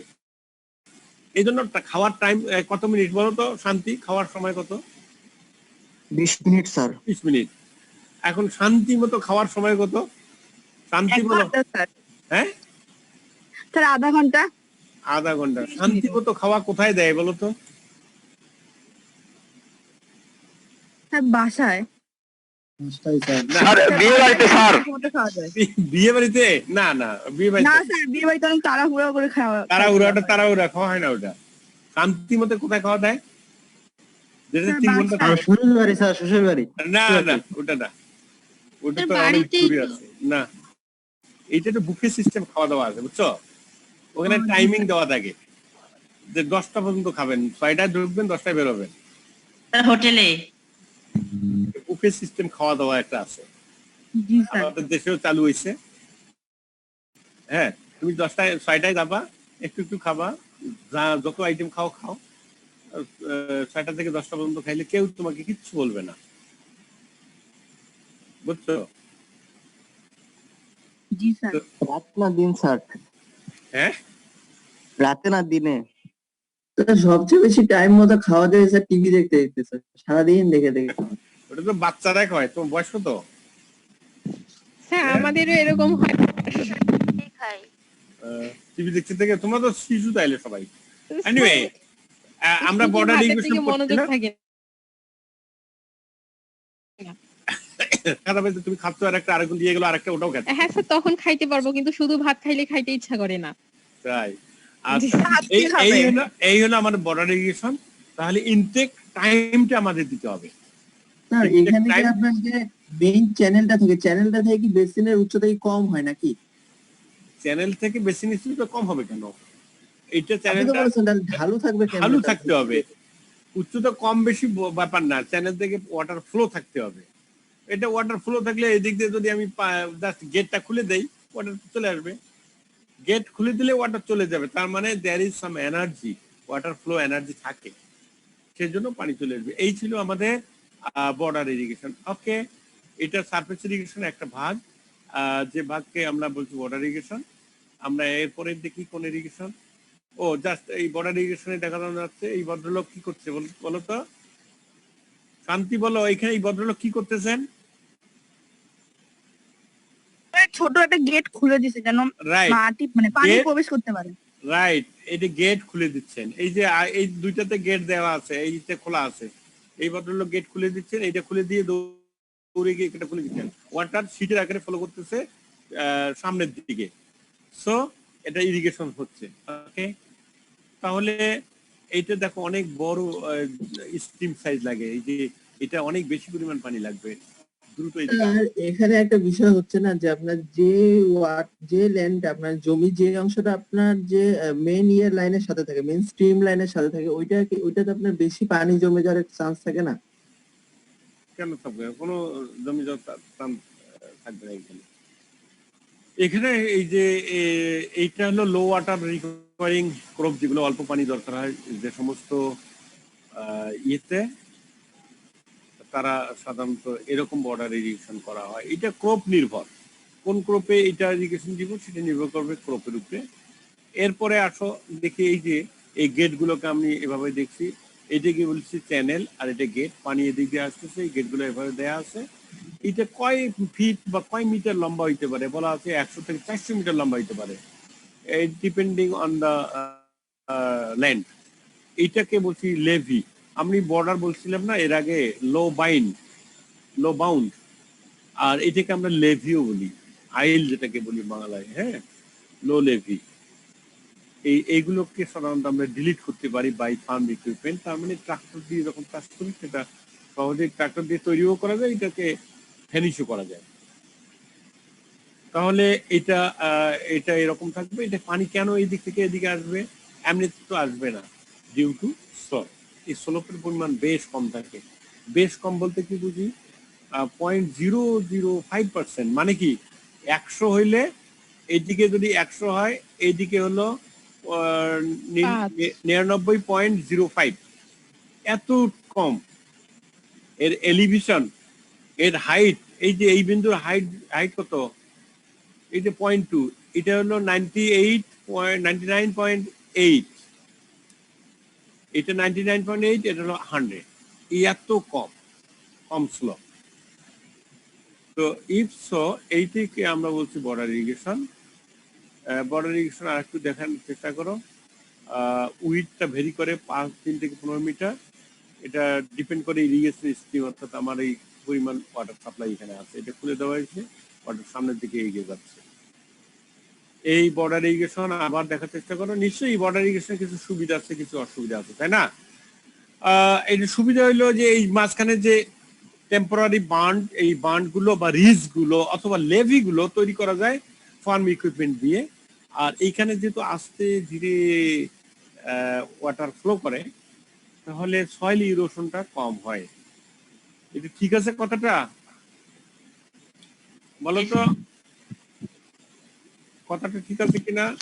আজকে প্রবাহিত করার জন্য যদি বেগ বেশি থাকতো, সয়েল পার্টিকেল গুলো পানির সাথে চলে যেত স্যার, চলে যেত, তার মানে লেস সয়েল ইরোশন হয়। আর ডিসঅ্যাডভান্টেজ কি? এর কিছু ডিসঅ্যাডভান্টেজ আছে। রিকোয়ার্স লেভেলিং অপারেশন, এটা লেভেল করতে হয়, এই যে প্রত্যেকটা বর্ডার লেভেল করতে হয়, তাই না? যে একেবারে পানি যে উইড বরাবর লেভেল করতে হয়। আর কি, আর হলো large irrigation stream is needed. এই যে ওয়াটার ফ্লো করবে, এই স্ট্রিম সাইজটা লাগে বেশি, অর্থাৎ একসাথে বেশি পরিমাণ পানি একসাথে আমরা ছেড়ে দিই। এই হলো বর্ডার ইরিগেশনের সুবিধা অসুবিধা। এবারে আসি আমরা সেক বেসিন ইরিগেশন। আমরা বেসিন তো দেখছি, তাই না? আমাদের অনেকের বাসা বাড়িতে, ইউনিভার্সিটিতে বেসিন আছে, বেসিনে আমরা হাত মুখ দিই। তো একটা বেসিন মানে হলো একটা এরিয়া, যে এরিয়ায় ওয়াটার অবস্থান করতে পারে। তো এই যে আমরা ল্যান্ডকে সাবডিভাইডেড করব small area, nearly level surface. আমরা যে এরিয়াটা চুজ করবো লেভেল সারফেস হবে, নাহলে ছোট ছোট এরিয়াতে ভাগ করব। এই ভাগ করবো কি দিয়ে? এরকম পার্মানেন্ট বাইন্ড করবো, আইল দিব, রিজ দিব, অথবা এটাকে কি বলি, লেভি দিব। ঠিক আছে, লেভি দিয়ে ওয়াটারটাকে প্রোটেক্ট করার জন্য আমরা এই ব্যবস্থাগুলো করব। ওয়াটার এরকম চ্যানেল দিয়ে আসবে, এই চ্যানেলকে আমরা ফিল চ্যানেল বলি। এই ফিল চ্যানেল দিয়ে এসে কি করবে, ওয়াটার এন্টার করবে ইনটু দ্য ফ্লট, এবং সে এনাফ টাইম পাবে to enter into the soil, to infiltrate into the soil root zone. এখন সয়েল রুট জোনে গিয়ে কিছু লস হবে, এটা হবে, একটা ঘটনা কিছু ঘটবে, সেটা আমরা পরে আলোচনা করব ইন ডিটেইল। স্যার লেভি দিব না কি যেন বললেন, ওই জিনিসটা কি স্যার? লেভি মানে আইল, রিজ মানে আইল, বান্ড মানে আইল। এটা হলো permanent bund, permanent levee, ridge. এই শব্দগুলো প্রতীক শব্দ, এক একজনের ধরো দুই তিনটা নাম থাকতে পারে না? জি স্যার, জি স্যার। ধরো তামান্না, বেবি, শান্তি, আরো কিছু নাম আছে। তো ওই যে এক একটা সিনোনিম বলা হয়। আচ্ছা, তো একটু খেয়াল করার চেষ্টা করো। এই হলো আমার বাংলাদেশ অথবা যে কোনো একটা প্লট। একটা লেভেল সারফেস অনুযায়ী আমরা দেখো কতগুলো বাইন্ড দিয়েছে। এই বাইন্ড গুলো নিশ্চয়ই পার্মানেন্ট, এটা ইয়া না। তো আমরা এই যে ছোট চেক বেসিন গুলোকে চেক করছি, এটা 1 মিটার স্কয়ার হইতে পারে, একেবারে ছোট, এবং 1 হেক্টর বা 2 হেক্টর হইতে পারে। আমরা ভেজিটেবলের জন্য 1 মিটার স্কয়ার ইয়ে করি, আর রাইসের জন্য আমরা এরকম একটা চেক বেসিন, একটা বেসিনে হইতে পারে অনেক বড়, 1 হেক্টর বা 2 হেক্টর পরিমাণ। তো বেসিনকে চেক করার জন্য এই লেভি গুলো দেওয়া হয়, হ্যাঁ, এই রিজ গুলো দেওয়া হয়, এই আইল গুলো দেওয়া হয়, এই বাইন গুলো দেওয়া হয়। এরপরে ওয়াটারকে অ্যাড করা হয়, অ্যালাউ করা হয়, এবং ওয়াটার এখানে স্ট্যান্ডিং অবস্থায় থাকে। এইটা স্ট্যান্ডিং অবস্থায় থাকলে কি হয়, এর ভিতরে সয়েলের ভিতরে ওয়াটার পেনিট্রেট করে এবং রুট জোনে চলে যায়, যেটি আমাদের কামনা, আমাদের বাসনা, আমাদের আকাঙ্ক্ষা, ওয়াটার রুট জোনে জমা হয়ে থাকুক। এই হলো আমাদের লেভি। তো নিশ্চয়ই এরকম ইরিগেশন সিস্টেমে আমাদের কিছু অ্যাডভান্টেজ আছে। অ্যাডভান্টেজ হলো হেভি সয়েলের ক্ষেত্রে যার ইনফিল্ট্রেশন রেট কম, অর্থাৎ খুব ধীরে ধীরে পানি ভিতরে অ্যালাউ করে। কিছু আছে না, ইনফিল্ট্রেশন রেট কম, মানে তার পারমিয়াবিলিটি কম, অল্প ধীরে ধীরে পানি অ্যালাউ করে ভিতরে। এই সমস্ত সয়েলের জন্য এটা খুব উপকার। তার মানে ওয়াটার স্ট্যান্ডিং অবস্থায় থাকবে এবং পানি ধীরে ধীরে যাবে। Suited to irrigate grain and fodder crop. সাধারণত গ্রেইন ক্রপের জন্য অনেক পানি দরকার হয়, সেখানে এই টাইপের ইরিগেশন দেওয়া হয়। এই টাইপের নিশ্চয়ই ডিসঅ্যাডভান্টেজ আছে, এটা ডিসঅ্যাডভান্টেজ আমি লিখি নাই।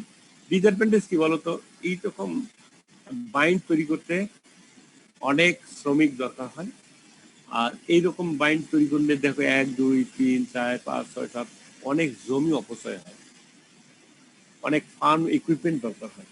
এটি হলো ডিসঅ্যাডভান্টেজ।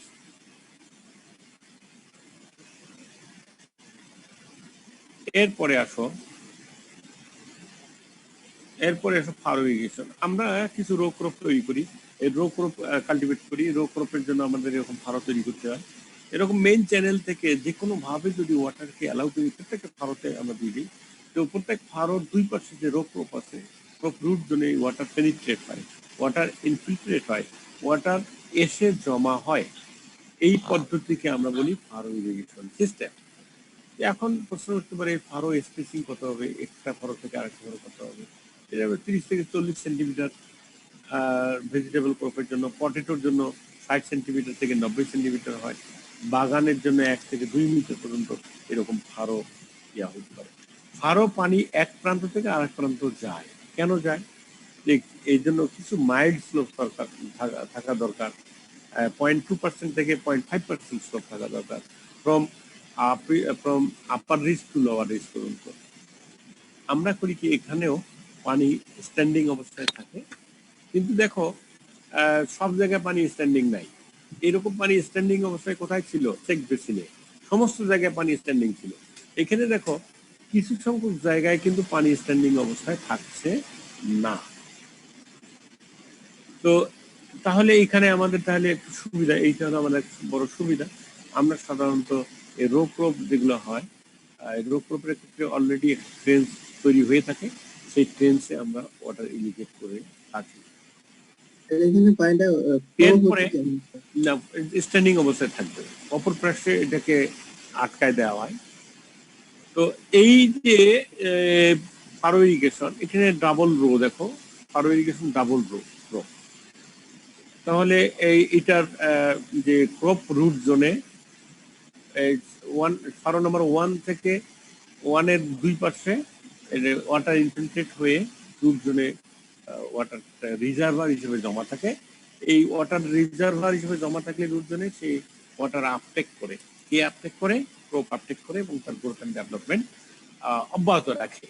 তাহলে অ্যাডভান্টেজ কি? অ্যাডভান্টেজ হলো 1/5 to 50% field can be contact with directly water, অর্থাৎ 20% থেকে 50% পানি ল্যান্ড সরাসরি ওয়াটার কন্ট্যাক্টে থাকে, আর আগে ছিল 100%, তাই না শান্তি? জি স্যার। হ্যাঁ, এবারে water contact directly to the soil কত?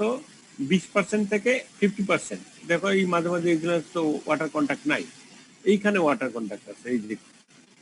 আর সারফেস ইরিগেশন ক্ষেত্রে গোটাটাই আমরা ফ্লাড করে দিয়েছিলাম, সেই জন্য ওয়াটার কন্ট্যাক্ট ছিল 100%।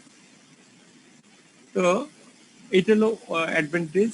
আর ডিসঅ্যাডভান্টেজ এগেইন কি কি, এটা অনেক লেবার দরকার হয়, হ্যাঁ, ল্যান্ড প্রিপারেশন ইত্যাদি ইত্যাদি, এগুলো একটু করে নেব। এবার আসি আমি স্প্রিংকলার ইরিগেশন। স্প্রিংকলার ইরিগেশন হচ্ছে water is sprayed into the air through the sprinkler nozzle and allowed to fall on the land surface in an uniform pattern at a rate less than the infiltration rate of the soil. যদি আমরা এরকম বৃষ্টির কৃত্রিম বৃষ্টি তৈরি করতে পারি, যে কোনো ভাবে ওয়াটারটাকে স্প্রে করে দেই এয়ারে, এবং সেটা সারফেসে এসে পড়বে এবং ইনফিল্ট্রেশন হবে, এই প্রক্রিয়াকে আমরা বলি স্প্রিংকলার ইরিগেশন। তো নিশ্চয়ই স্প্রিংকলার ইরিগেশন মানে কি? ওয়াটারটাকে স্প্রে করবে। ওয়াটারকে যদি আমি এমনিতে বলি স্প্রে হবে? না স্যার, হবে না, স্প্রে হবে। আমি যদি ধরো একটা ছেলে, ধরো রহিমকে বলি তুমি দৌড়ো, ও দৌড়াবে না, হ্যাঁ ও দৌড়াবে না। আর যদি ধরো দৌড়াবে, আর যদি ধরো তোমার ওইখানে একটা মারামারি লাগছে দুই দলের, ওকে যদি বলি তুমি দাঁড়াও, ও দাঁড়াবে না স্যার। ও তো দাঁড়াবে না। তার মানে একটা মেয়ে যে কোনোদিন দৌড়ায় না, সেও যদি বলা হয় একটা বম ফাটছে, ওকে বলা হয় তুমি দাঁড়াও এখানে, তো ওকে খুব আদর করে বললেও সে শুনবে না, সে তার জীবনের সমস্ত শক্তি দিয়ে দৌড় দিবে। তার মানে একটা পরিবেশ লাগবে। তুমি ওয়াটারকে যদি বলো যে ওয়াটার তুমি স্প্রে হয়ে যাও তার দিকে, হবে না। ওয়াটারকে ওরকম পরিবেশ দিলে ওয়াটার এমনিতে স্প্রে তার দিকে সরিয়ে যাবে। এই পরিবেশটাই নামই হলো প্রেসার। প্রেসার দিতে হবে। তোমাকে যেমন প্রেসার দিলে তুমি পড়ালেখা করো, হ্যাঁ, তো এরকম প্রেসার ছাড়া পড়ালেখা হবে না। পড়ালেখার অন্যতম প্রেসার হলো এক্সামিনেশন। তো এনিওয়ে, এই যে ওয়াটার স্প্রে হবে তার একটা প্রেসার হলো pressure, water pressure. Water pressure হলে এখানে যদি একটা ব্যবস্থা করি, এই প্রেসারটাকে আরো ডেভেলপ হয়। এখানে যদি স্প্রিংকলার নজল থাকে, ওয়াটারটা তার দিকে ছড়িয়ে যায় বৃষ্টির আকারে, এটিকে আমরা বলি স্প্রিংকলার ইরিগেশন। এই প্রেসার তো এমনি ডেভেলপ হবে না, তাই না? প্রেসার ডেভেলপ করার জন্য একটা পাম্প লাগে, পাম্প প্রেসার ডেভেলপ করে। তো প্রেসার ডেভেলপ করার জন্য পাম্প লাগবে এবং নির্দিষ্ট একটা ক্লোজড একটা পাইপ সিস্টেম লাগবে। ক্লোজ সিস্টেম ছাড়া ওপেন সিস্টেমে প্রেসার ডেভেলপ হয়? আমি আমার ধরো মুখ দিয়ে একটা প্রেসার ডেভেলপ করতে পারি একটা নির্দিষ্ট বেলুনে, তাই না? আমি বাতাসের মধ্যে প্রেসার ডেভেলপ করি না ফ্যানের স্যার মধ্যে পারি না। তো সেই জন্য ক্লোজড একটা সিস্টেম লাগবে যেখানে আমি প্রেসারটাকে অ্যাপ্লাই করবো, প্রেসারটাকে প্রডিউস করবো। সেই ক্লোজ সিস্টেমটা কি? সেটা হলো ট্যাঙ্ক থেকে একেবারে পাইপিং নেটওয়ার্কের মাধ্যমে ফিল্ড পর্যন্ত এটা একটা ক্লোজ সিস্টেম লাগবে, পাইপিং সিস্টেম লাগবে। তাহলে ওয়াটারকে এভাবে আমরা স্প্রে করতে সমর্থ হব। তাহলে মেইন পাম্প লাগবে, পাম্প প্রেসার ডেভেলপ করবে এবং সাপ্লাই মেইন পাইপ এবং ল্যাটারাল পাইপের মাধ্যমে ওয়াটার ফিল্ডে আসবে, নজল দিয়ে আন্ডার প্রেসার ওয়াটার চারিদিকে ছড়িয়ে পড়বে এবং কোথায় পড়বে? অ্যাটমসফিয়ারে এবং ফাইনালি ল্যান্ডে পড়বে এবং সেই ল্যান্ড পানিটুকুকে অ্যাকসেপ্ট করবে ইনটু দ্য রুট জোন এবং আমাদের প্ল্যান্ট গ্রোথ অ্যান্ড ডেভেলপমেন্ট হবে। তো এইটা যার ওয়াটার রিকোয়ারমেন্ট খুব বেশি তাদের দিয়ে স্প্রে করলে হবে? মনে করো তোমাদের একজন বন্ধু আছে, ধরো কমল না, সে ধরো 1 গামলা ভাত খায়, তাকে যদি তুমি হাফ প্লেট ভাত দাও হবে? না স্যার। ধানে যদি তুমি স্প্রিংকলার ইরিগেশন লাগাও তাহলে চলবে? না স্যার, চলবে না। ও এমনিতেই ওয়াটার রিকোয়ারমেন্ট অনেক বেশি, তাকে তো তুমি যদি স্প্রে দিয়ে দাও তাহলে তো হবে না। তো সেখানে এই জন্য খুব বেস্ট, এই সিস্টেমগুলো খুব বেস্ট। কোন সিস্টেম চুজ করবো সেটা ডিপেন্ড করবে ক্রপের উপরে। তো এইটা টি বা গার্ডেনে সাধারণত এরকম আমরা ইরিগেশন দিয়ে থাকি। তো এই স্প্রিংকল ইরিগেশনের নিশ্চয়ই কিছু সুবিধা আছে, অসুবিধা আছে। তো এইটা নানা রকম, এটা চারদিকে ছড়িয়ে যায়, রোটেটিং হেড হইতে পারে, তাই না? এটা আমরা পারফোরেটেড পাইপ সিস্টেম হইতে পারে। একটা পাইপ এখানে বসানো থাকলো, পারফোরেশন আছে, তার ছিদ্রযুক্ত পাইপ, তাহলে প্রত্যেকটা ছিদ্র দিয়ে বেরিয়ে যায়। এই সিস্টেম আমরা বলি perforated pipe system. Revolving head, high প্রেসারে যদি হেডটা সবসময় রিভলভিং হয়, আমরা লাইটের ক্ষেত্রে দেখি না চারদিকে কি চকমক করে না ঝকমক করে নাকি, তো সেরকম পানিও চারদিকে ছড়িয়ে যায়, আমরা ঝর্ণাগুলো দেখেছি, তাই তো? এই হলো স্প্রিংকলার ইরিগেশন সিস্টেম। সো এই হলো পানি চারদিকে ছড়িয়ে যাচ্ছে, এই যে স্মল ওপেনিং, এইটিকে আমরা বলি নজল। এটার কিন্তু কিছু অ্যাডভান্টেজ আছে, কিছু ডিসঅ্যাডভান্টেজ আছে। অ্যাডভান্টেজ গুলো হলো কি, এটা স্যান্ডি সয়েল যার ইনফিল্ট্রেশন রেট খুব হাই, সেখানে সাধারণত আমরা এই ইরিগেশন দিয়ে থাকি। মানে বেশি যদি পানি দেই তা তাড়াতাড়ি চলে যাবে, তা অল্প পানি দিব সোটা তাড়াতাড়ি পানি যাবে না। Topographic condition without extensive land preparation, আমরা যদি একটু উঁচু নিচু হয় পানি দেওয়ার সাথে সাথে চলে যাবে যদি সারফেস ইরিগেশন দিই, কিন্তু স্প্রিংকলার ইরিগেশন দিলে এটা ওয়েট হবে, এটা পানি সিক্ত হবে, ঠিক আছে? এটা ওয়েট হবে, পানি সিক্ত হবে, তাহলে স্প্রিংকলার ইরিগেশন আমরা এইখানে শিফট করে থাকি। একইভাবে যে সমস্ত ওয়াটার এইখানে আমরা পানি দেই, সারফেস ওয়াটারের ক্ষেত্রে বহু পানি আমাদের দাঁড়িয়ে থাকে, এক হাঁটু জল থাকে। তো আমরা এই যে স্প্রিংকলার ইরিগেশনের ক্ষেত্রে আমরা অল্প পানিতে অনেক জমি আমরা চাষ করতে পারি। আর আমরা অনেক জমি যেহেতু বলতেছি ম্যাক্সিমাম ল্যান্ড ইউজ করা যায়। আর হলো সারফেস ইরিগেশনের ক্ষেত্রে পানি দিলাম, এক জায়গায় বেশি পড়লো আরেক জায়গায় কম পড়লো, এখানে কিন্তু আমি ডিসিশন নিয়ে দিচ্ছি প্রত্যেকটা জায়গায় জায়গায় আমি সম পরিমাণ পানি বিতরণ করতে পারতেছি। আমার অ্যাপ্লিকেশন রেট হলো কত পার্সেন্ট? প্রায় 100%। অ্যাপ্লিকেশন ইউনিফর্মিটি প্রায় 100%-এর কাছাকাছি, তাই না? অর্থাৎ প্রত্যেক জায়গায় ওয়াটার পৌঁছায় সমান বা প্রায় সমানভাবে পৌঁছায়, যেটা অন্য ক্ষেত্রে সম্ভব হয় না। অসুবিধা কি হলো, এই যে সিস্টেমটা ম্যানেজ করার জন্য পাওয়ার দরকার হয়, অনেক বেশি পাওয়ার দরকার হয়। আর কি দরকার হয়? ইনিশিয়াল ইনভেস্টমেন্ট অনেক বেশি, এই যে পাইপিং নেটওয়ার্ক তৈরি করা। আর কি আমরা যে ওয়াটারটুকু দেই, মাটির উপর দিয়ে ওয়াটার দিলাম, সেখানে যদি ডেব্রিজ থাকে, মানে ময়লা টয়লা থাকে, তাহলে আমাদের এই যে সিস্টেম, এই যে স্প্রিংকলার নজল গুলো, এর যে ছিদ্রগুলো, এই যে ওপেনিং গুলো সহজে ক্লগিং হয়ে যেতে পারে, বন্ধ হয়ে যেতে পারে। সে কারণে এটার একটা বড় ডিসঅ্যাডভান্টেজ। আর কি আমাদের যদি কোনো কারণে আমাদের তো মাঝে মাঝে বৈশাখী বাতাস বয় না, হ্যাঁ, এলোমেলো বাতাস বয়, বাতাস যদি কোনো কারণে কোনোদিন বেশি হয়, তাহলে কখনোই আমরা ইউনিফর্মিটির কথা যতই গল্প করি না কেন সেই গল্পটাকে আমরা বাস্তবায়ন করতে পারবো না। পারবো? না স্যার। বাতাস আসলো, বাণী দিলাম, এটা কি সব জায়গায় সমানভাবে পড়বে?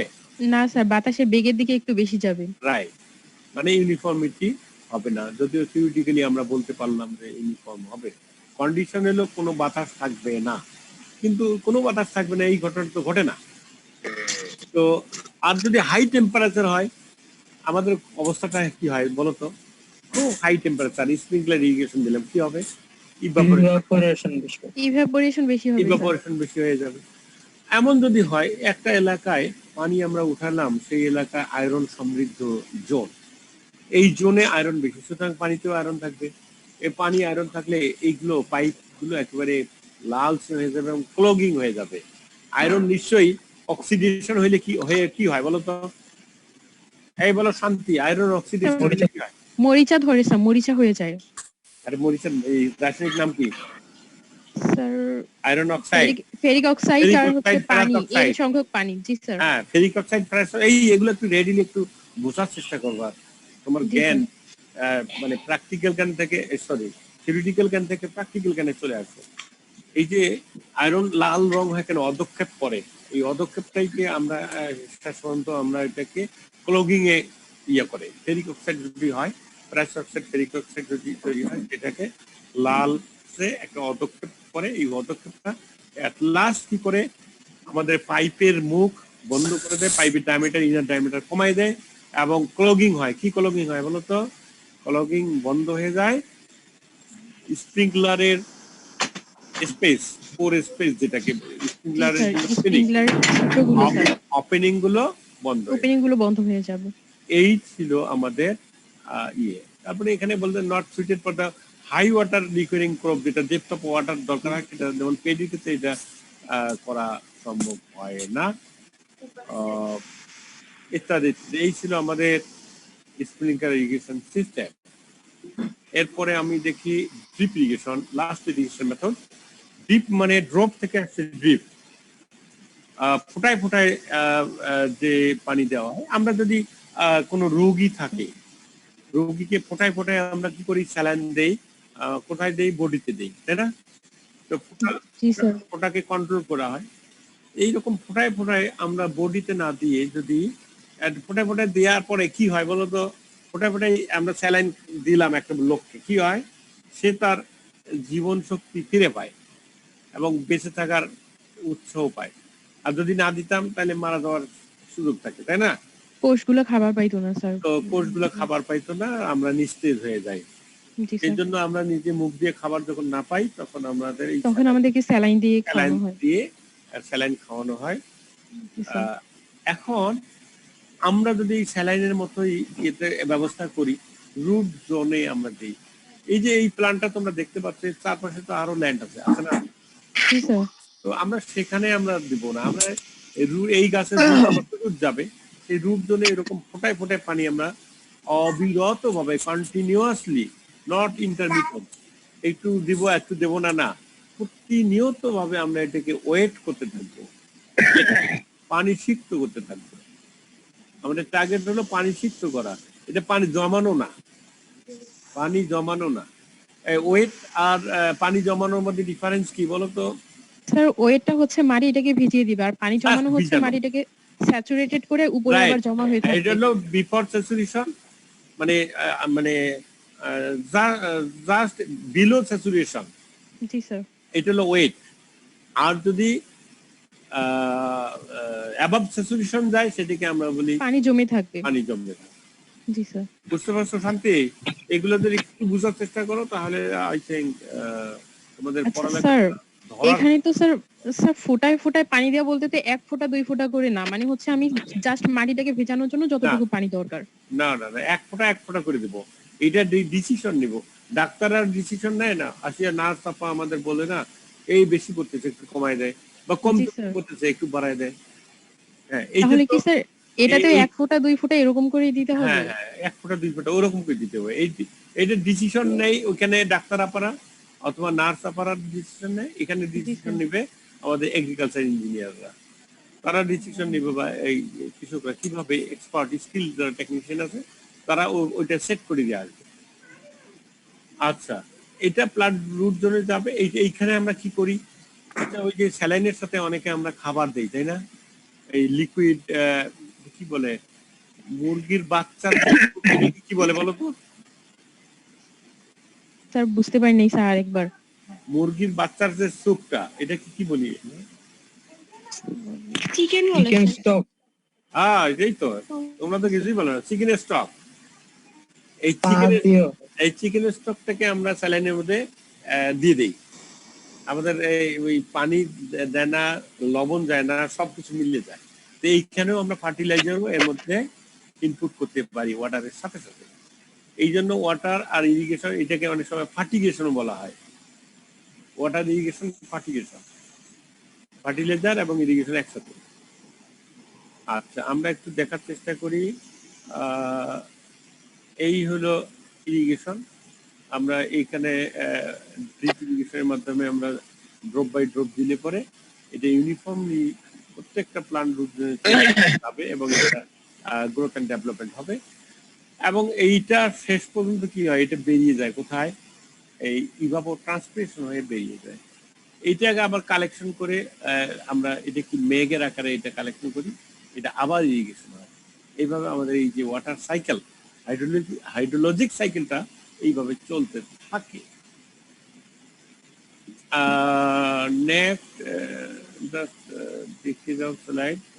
এই যে ফার্টিগেশন, এনপিকে ইত্যাদি ইত্যাদি চলতে থাকে একই সাথে। আর হলো যদি আমরা যে ফোটাটা দিই, যে বিভিন্ন টাইপের উপর ডিপেন্ড করে এই ফোটাটা কোন দিকে কতটুকু যাবে। এটা সাধারণত স্যান্ডি সয়েলে হইলে এর যে অবস্থাটা হয়, নিচের দিকে পানিটা দ্রুত গতিতে চলে যায়। আর 20 মিনিটে আর 60 মিনিটে এটার অবস্থা এরকম হয়। 30 মিনিটে যদি 30 মিনিট, 60 মিনিট, 90 মিনিট, তিনটা এখানে বলা আছে। ক্লেলুমের ক্ষেত্রে পানি ধীর গতিতে নিচের দিকে যায়। আর স্যান্ডলুমের ক্ষেত্রে 60 মিনিটে দেখো 30 মিনিট, 60 মিনিট এবং 120 মিনিটের তিনটা স্ট্রাকচার দেওয়া আছে। এটা স্প্রেড হয় না, নিচের দিকে বেশি চলে যায়, স্যান্ডে সবচেয়ে বেশি চলে যায়। এগেইন আমরা ইরিগেশন মানি হলো আমাদের ফিল্ড ক্যাপাসিটিকে ধরতেই হবে। হ্যাঁ, আমরা যেমন আমাদের পানি গ্লাসে দেওয়ার সময় একেবারে পরিপূর্ণ দেই না। পরিপূর্ণ দেই কি? দেই না। আমরা তার চেয়ে একটু কম দিই, একটু কম। ধরো আমার এরোটা দেখতে পাচ্ছ, জি স্যার, এই পরিমাণ দিয়ে থাকি। আমরা কাউকে যখন গ্লাসে পানি দেই তখন কি একেবারে এই আমার এরো পরিমাণ দেই? না স্যার, একেবারে কম দেই না। আমরা কি অর্ধেক পরিমাণ পানি দেই? না স্যার, দেই না। আমরা কি দেই বলতো? আমরা অর্ধেকের চেয়ে বেশি আর ম্যাক্সিমামের চেয়ে একটু কম। ম্যাক্সিমামের চেয়ে একটু কম, যেন স্যার উপচে পড়ে না যায় স্যার, নেওয়ার সময় যেন পড়ে না যায়, এই লেভেলে দিই স্যার। ওই লেভেলে দিই। তো আমাদের এই যে এটাকে যদি আমি মিলাই ফেলি আমাদের ইরিগেশনের ক্ষেত্রে, আমরা আসলে এই যে ফিল্ড ক্যাপাসিটি লেভেলের একটু নিচ পরিমাণ সবসময় পানিটা থাকতে পারলে সবচেয়ে ভালো। আমরা যখন কোনো গ্লাসকে প্রেজেন্ট করি কারো কোনো অতিথির সামনে, আমরা কিন্তু 50%-এর নিচে কেউ যদি পানিটা দেয়, অতিথি সেটাকে খুব ভালো চোখে দেখে না, তার সম্বন্ধে ব্যাড কমেন্ট করে চলে আসে, তাই না? জি স্যার। তো একইভাবে প্লান্টের ক্ষেত্রেও আমরা 50% লেভেলের চেয়ে বেশি, যখনই দেখা যায় 50% লেভেল শেষ হয়ে গেছে, সাথে সাথে পানি দিই, পানি দিয়ে ওটাকে ফিল ক্যাপাসিটি লেভেলে নিয়ে আসি।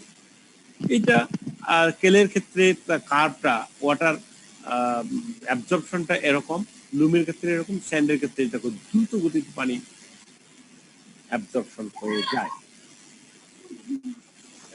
দেখো স্ট্রবেরি যে কোনো একটা ড্রিপ ইরিগেশনের এটার মেইন লাইন, এগুলো ল্যাটারা। এরপরে দেখো একই স্ট্রবেরি প্লান্টে আমাদের ওয়াটার পৌঁছে যাবে। এই ছবি দেখো, প্রত্যেকটা প্লান্টে রুট জোনে ড্রপ বাই ড্রপ ওয়াটার দেওয়া হয়েছে। এখানে ট্যাঙ্ক আছে, ট্যাঙ্ক থেকে পাম্প আছে, পাম্প থেকে মেইন পাইপ এবং ল্যাটারাল পাইপ, এবং ফাইনালি প্রত্যেকটা গাছের গোড়ায় গোড়ায় পানি দেওয়া হবে। এই আরেকটা ছবি। তো এখানে মেইন সুবিধা কি, ওয়াটার সেভিং হয় আর ইউনিফর্মিটি অনেক বেশি। প্রত্যেকটা গাছে আমি যেহেতু দেখছি স্প্রিংলার ইরিগেশন প্রত্যেকটা গাছে দেয়নি, অনেকগুলো গাছে একসাথে দিচ্ছি, তাই না? আর এটা প্রত্যেকটা গাছে দিচ্ছি, ইউনিফর্মিটি অনেক বেশি। আর আমরা সাধারণত এই ড্রিপ ইরিগেশন খুব হাই ভ্যালু ক্রপের ক্ষেত্রে ব্যবহার করা হয়। তো এখানে ডিসঅ্যাডভান্টেজ এগেইন আমাদের অনেক ইনভেস্টমেন্ট চলে যায়, পাওয়ার দরকার হয়। আমরা যেহেতু অল্প পরিমাণ পানি দেই, তাহলে অল্প এর পানি যেহেতু সবসময় পায়, পানি বেশি পাইলে রুট ডেপথ কি নিচের দিকে যাবে না উপরের দিকে যাবে বলো তো? বলো। অল্প পানি যদি উপরে দেই প্রতিদিন, জি স্যার, রুট কি নিচের দিকে বেশি যাবে না কম যাবে? রুট নিচের দিকে কম যাবে স্যার। রুট উপরের দিকে, সেই জন্য শ্যালো রুট ডেভেলপ হয়। এই রুট গুলো নিচের দিকে বেশি একটা যায় না। শ্যালো রুটেড ক্রপের ক্ষেত্রে এটা বেশি হয়, কারণ কি রুটের তো দরকার পানি, পানির জন্য তো রুট, পানি যদি উপরে পায় তো উপরের দিকে বিস্তৃত বেশি হয়, নিচের দিকে যায় না। এইটা যেমন আমাদের যেমন ধরো তোমাদেরকে রেডিলি যদি নোট দেওয়া যায়, তোমরা বই পড়ো না, বইয়ের লেখকের নাম কি সেটাও জানতে চেষ্টা করো না, তাই না? জি স্যার। যদি নোট আমরা তোমাদের সাপ্লাই দিই, এই জন্য আমরা মাঝে মাঝে বলি কি নোট সাপ্লাই দেবো না, বই দেখো। কমপক্ষে একটা টপিক দেখতে গিয়ে আর একটা তো চোখে পড়বে, তাই না? জি স্যার। তাই তো। তো আমি যদি ধরো মুরগি কিনতে যাই, তো মাছ যেখানে বিক্রি হয় তার পাশ দিয়ে গেলে মাছটাও তো দেখা হয় না? হয় স্যার। এই জন্য আগেকার সময় যখন ডিকশনারি দেখতে বলা হতো আমাদের, তুমি দেখো তো ড্রিপ মানে কি, তো ড্রিপ খুঁজতে গিয়ে ড্রপ পাওয়া যায়, আবার আরো দুটো শব্দ শেখা যায়, তাই না? জি স্যার। এই হলো অবস্থাটা, যে আমাদের প্রাপ্যতা যদি সহজলভ্যতা হয় তাহলে আমরা বেশি একটা চেষ্টা করি না। জি স্যার। আর যদি চেষ্টা করাইতে হয় তাহলে আমাদের ওয়াটারকে নিচের দিকে রাখতে হবে, তাহলে আমাদের দুধজন নিজে নিজে ডেভেলপ হওয়ার চেষ্টা করবে। অনেকটা এটা ফার্মের মুরগির মতো ইয়ে করবো আর কি। আমরা যেটি বলতেছিলাম যে এটা কন্ট্রোল করবে কে,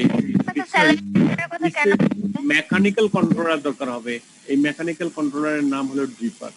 এটা ড্রপ বাই ড্রপ মাটিতে এক ফোঁটা করে পড়বে। এই যে এগুলোকে আমরা বলি কানেক্টর, এই কানেক্টর গুলো কানেক্ট করে এই কাজগুলো করা হয়।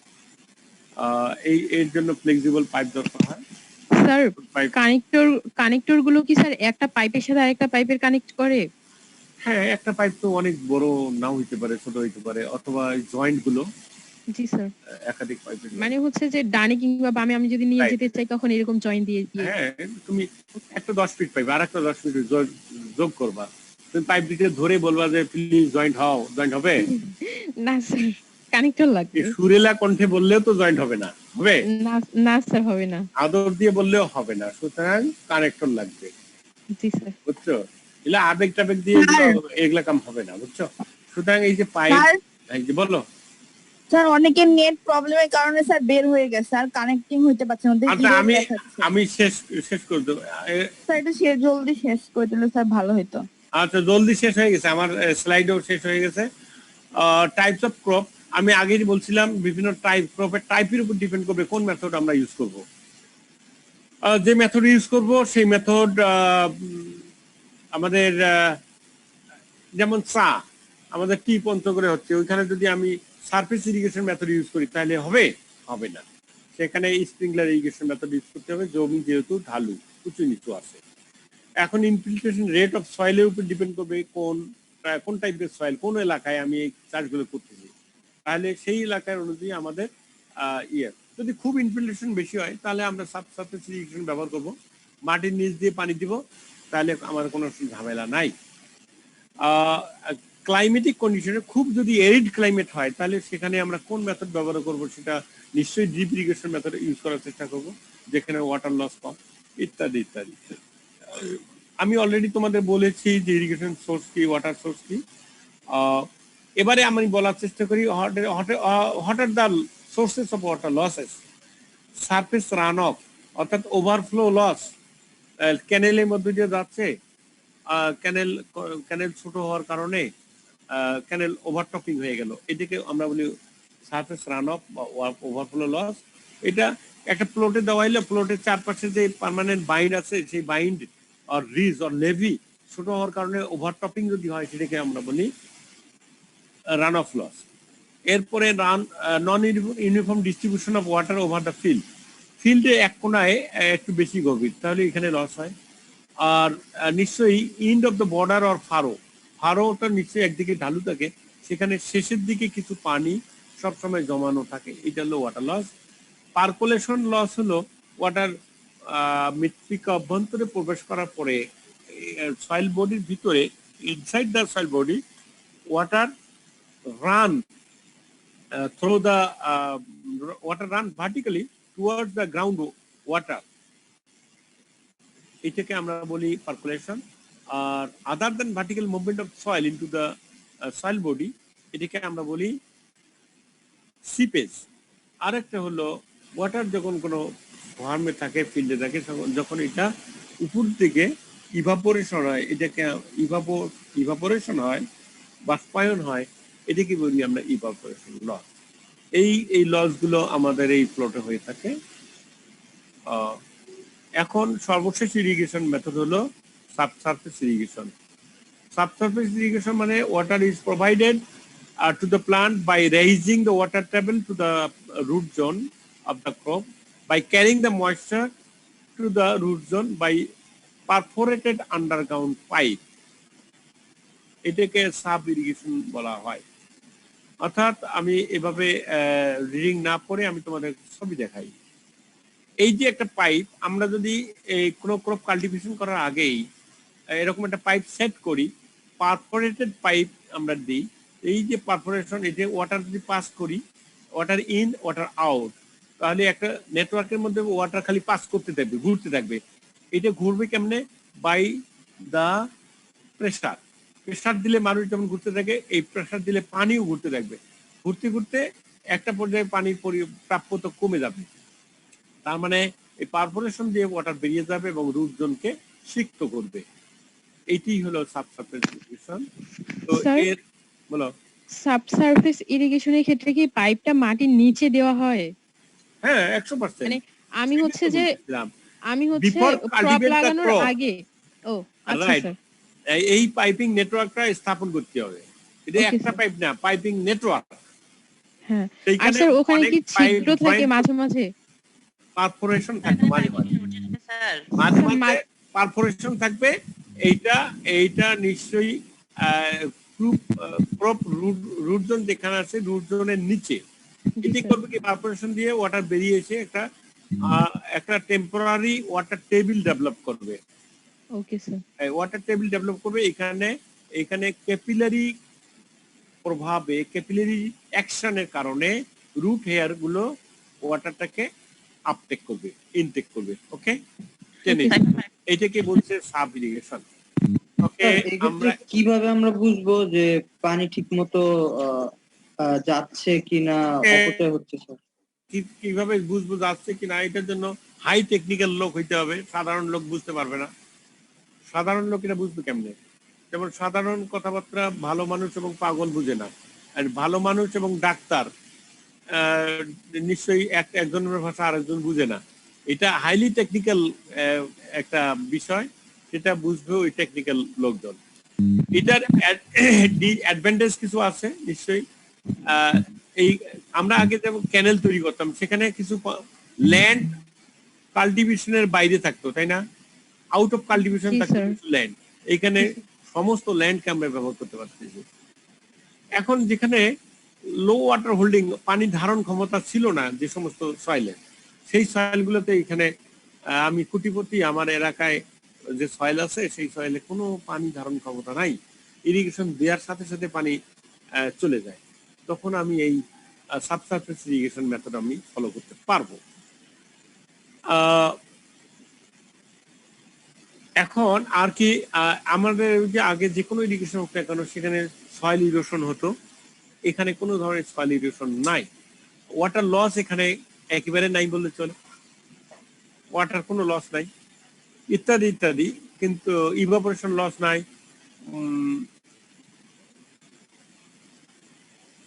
আর ডিসঅ্যাডভান্টেজ হলো হাই ইনিশিয়াল কস্ট। এটা কোনো কারণে যদি সমস্যা দেখা দেয়, causes of failure are very difficult to find out. এটা খুব ডিফিকাল্ট বের করা, কোন জায়গায় ইয়েছে তো ফাইন্ড আউট করাও ডিফিকাল্ট এবং রিপেয়ার মেনটেন্যান্স করাও বেশ ডিফিকাল্ট। এখানে স্কিল লেবার, স্কিল টেকনিশিয়ান ছাড়া কোনো কাজ করা সম্ভব হয় না। আর কি আমরা সব সময় এই যে আমরা স্যালাইন ওয়াটার বা অ্যালকালাইন কন্ডিশন যদি হয় সেটাকে আমরা খুব একটা নেগেটিভ একটা অবস্থা ক্রিয়েট হয়। এই ছিল ডিসঅ্যাডভান্টেজ। আমরা আরেকটু দেখি, এই যে পারফোরেটেড পাইপ, শান্তি আসো না নাই গেছো? স্যার আসি। আচ্ছা, পারফোরেটেড পাইপ দেখো, এইখানে আমাদের প্লান্ট গুলো হচ্ছে, এই ওয়াটার গুলো এভাবে চলে যাচ্ছে। এই পাইপের এই পারফোরেশন বিভিন্ন জায়গায় জায়গায় এই পারফোরেশন গুলো আছে, ঠিক আছে? আর একটা ছবি দেখি, এই দেখো এই ওয়াটার গুলো এইভাবে ক্যাপিলারি রিঅ্যাকশনে ওয়াটার গুলো ফোটায় ফোটায় বের হয় এবং রুটজন সেটাকে আপডেট করে। আবার দেখো এই পারফোরেশন, এই রুটজন ইত্যাদি ইত্যাদি। এই হলো আমাদের রুট হেয়ার, ক্রাউন রুট মাঝখানেরটা, ল্যাটারাল রুট এবং রুট হেয়ার গুলো দেখতে পাচ্ছ। এগুলি আসলে আমাদের মূলত ওয়াটারটাকে অ্যাকসেপ্ট করে এবং জাইলেম ফ্লোয়ের মাধ্যমে পাঠানো যায়। আমাদের মেইন কাজ হলো ওয়েটিং করা। আমরা ওয়েটিং করি আমাদের রুট জোনে, তাহলে আমাদের এই প্লান্ট রুট ওয়াটার আমাদের এই যে ওয়াটার কন্টিনিউয়াস দিতে হয় কেন? যেহেতু কন্টিনিউয়াস খাদ্য তৈরি হয়, কন্টিনিউয়াস আমাদের মেটাবলিজমিক অ্যাকশন চলে, সেজন্য কন্টিনিউয়াস ওয়াটার সাপ্লাই দরকার হয়। এটা হলো স্কেমেটিক, এটা হলো সেকশন। এইখানে যদি একটা পাইপ থাকে, পারফোরেশনের কারণে এখানে একটা ওয়াটার টেবিল ডেভেলপ করে। এখানে পারফোরেশন নাই, ওয়াটার টেবিলটা ডাউন হয়ে যায়। এইভাবে আমাদের যখন এটা ওয়াটার টেবিল হয়, এই ওয়াটার টেবিল থেকে এই রুট জোনে এটা ওয়াটারটাকে এখানে মাইগ্রেট হয়, ঠিক আছে? ওয়াটারটা এদিক দিয়ে এসে শেষ পর্যন্ত এরকম একটা আউটলেট ডিসে অবশিষ্ট ওয়াটার আছে। এইখান থেকে আমরা এখান থেকে ওয়াটার সাপ্লাই নিয়ে আবার এখানে দিয়ে দিই। এইভাবে আমাদের চক্রটা চলতে থাকে। তো আমার মনে হয় আজকে আমরা এখানে শেষ করি। সবাই শান্তিতে থাকো। আল্লাহ হাফেজ। আসসালামু আলাইকুম স্যার। আসসালামু আলাইকুম স্যার। ফার্টিগেশনের সুযোগ আছে স্যার? কিছু বলতেছো স্যার? ফার্টিগেশনের সুযোগ আছে এই প্রক্রিয়ায়? হ্যাঁ, সবগুলোই সুযোগ আছে, সব সুযোগ আছে, কিন্তু এটা ভেরি ডিফিকাল্ট। এটা আন্ডারগ্রাউন্ড একটা সিস্টেম, এটা ম্যানেজ করা তো ডিফিকাল্ট হবেই, হাইলি টেকনিক্যাল হইতে হবে।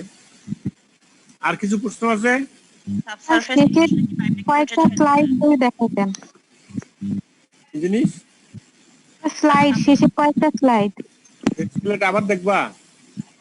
জি স্যার। হয়রান হয়ে গেছো না? তখন আমার নেটের প্রবলেম ছিল তো সেজন্য। হ্যাঁ, হয়রান হয়ে গেছো তো। এখন এমনি অন্য কথা বলো, তাহলে ভালো করে পড়ালেখা করো, এটাই। ইরিগেশনের স্যার পাইপটা কি রোটেট হয় স্যার? ইরিগেশনের স্যার পাইপটা যে মাটির নিচে, না মাটির নিচে রোটেট হবে কিভাবে? পিডিএফ কবে পাবো? তাই তো, পিডিএফ তো দেওয়া দরকার। জি স্যার।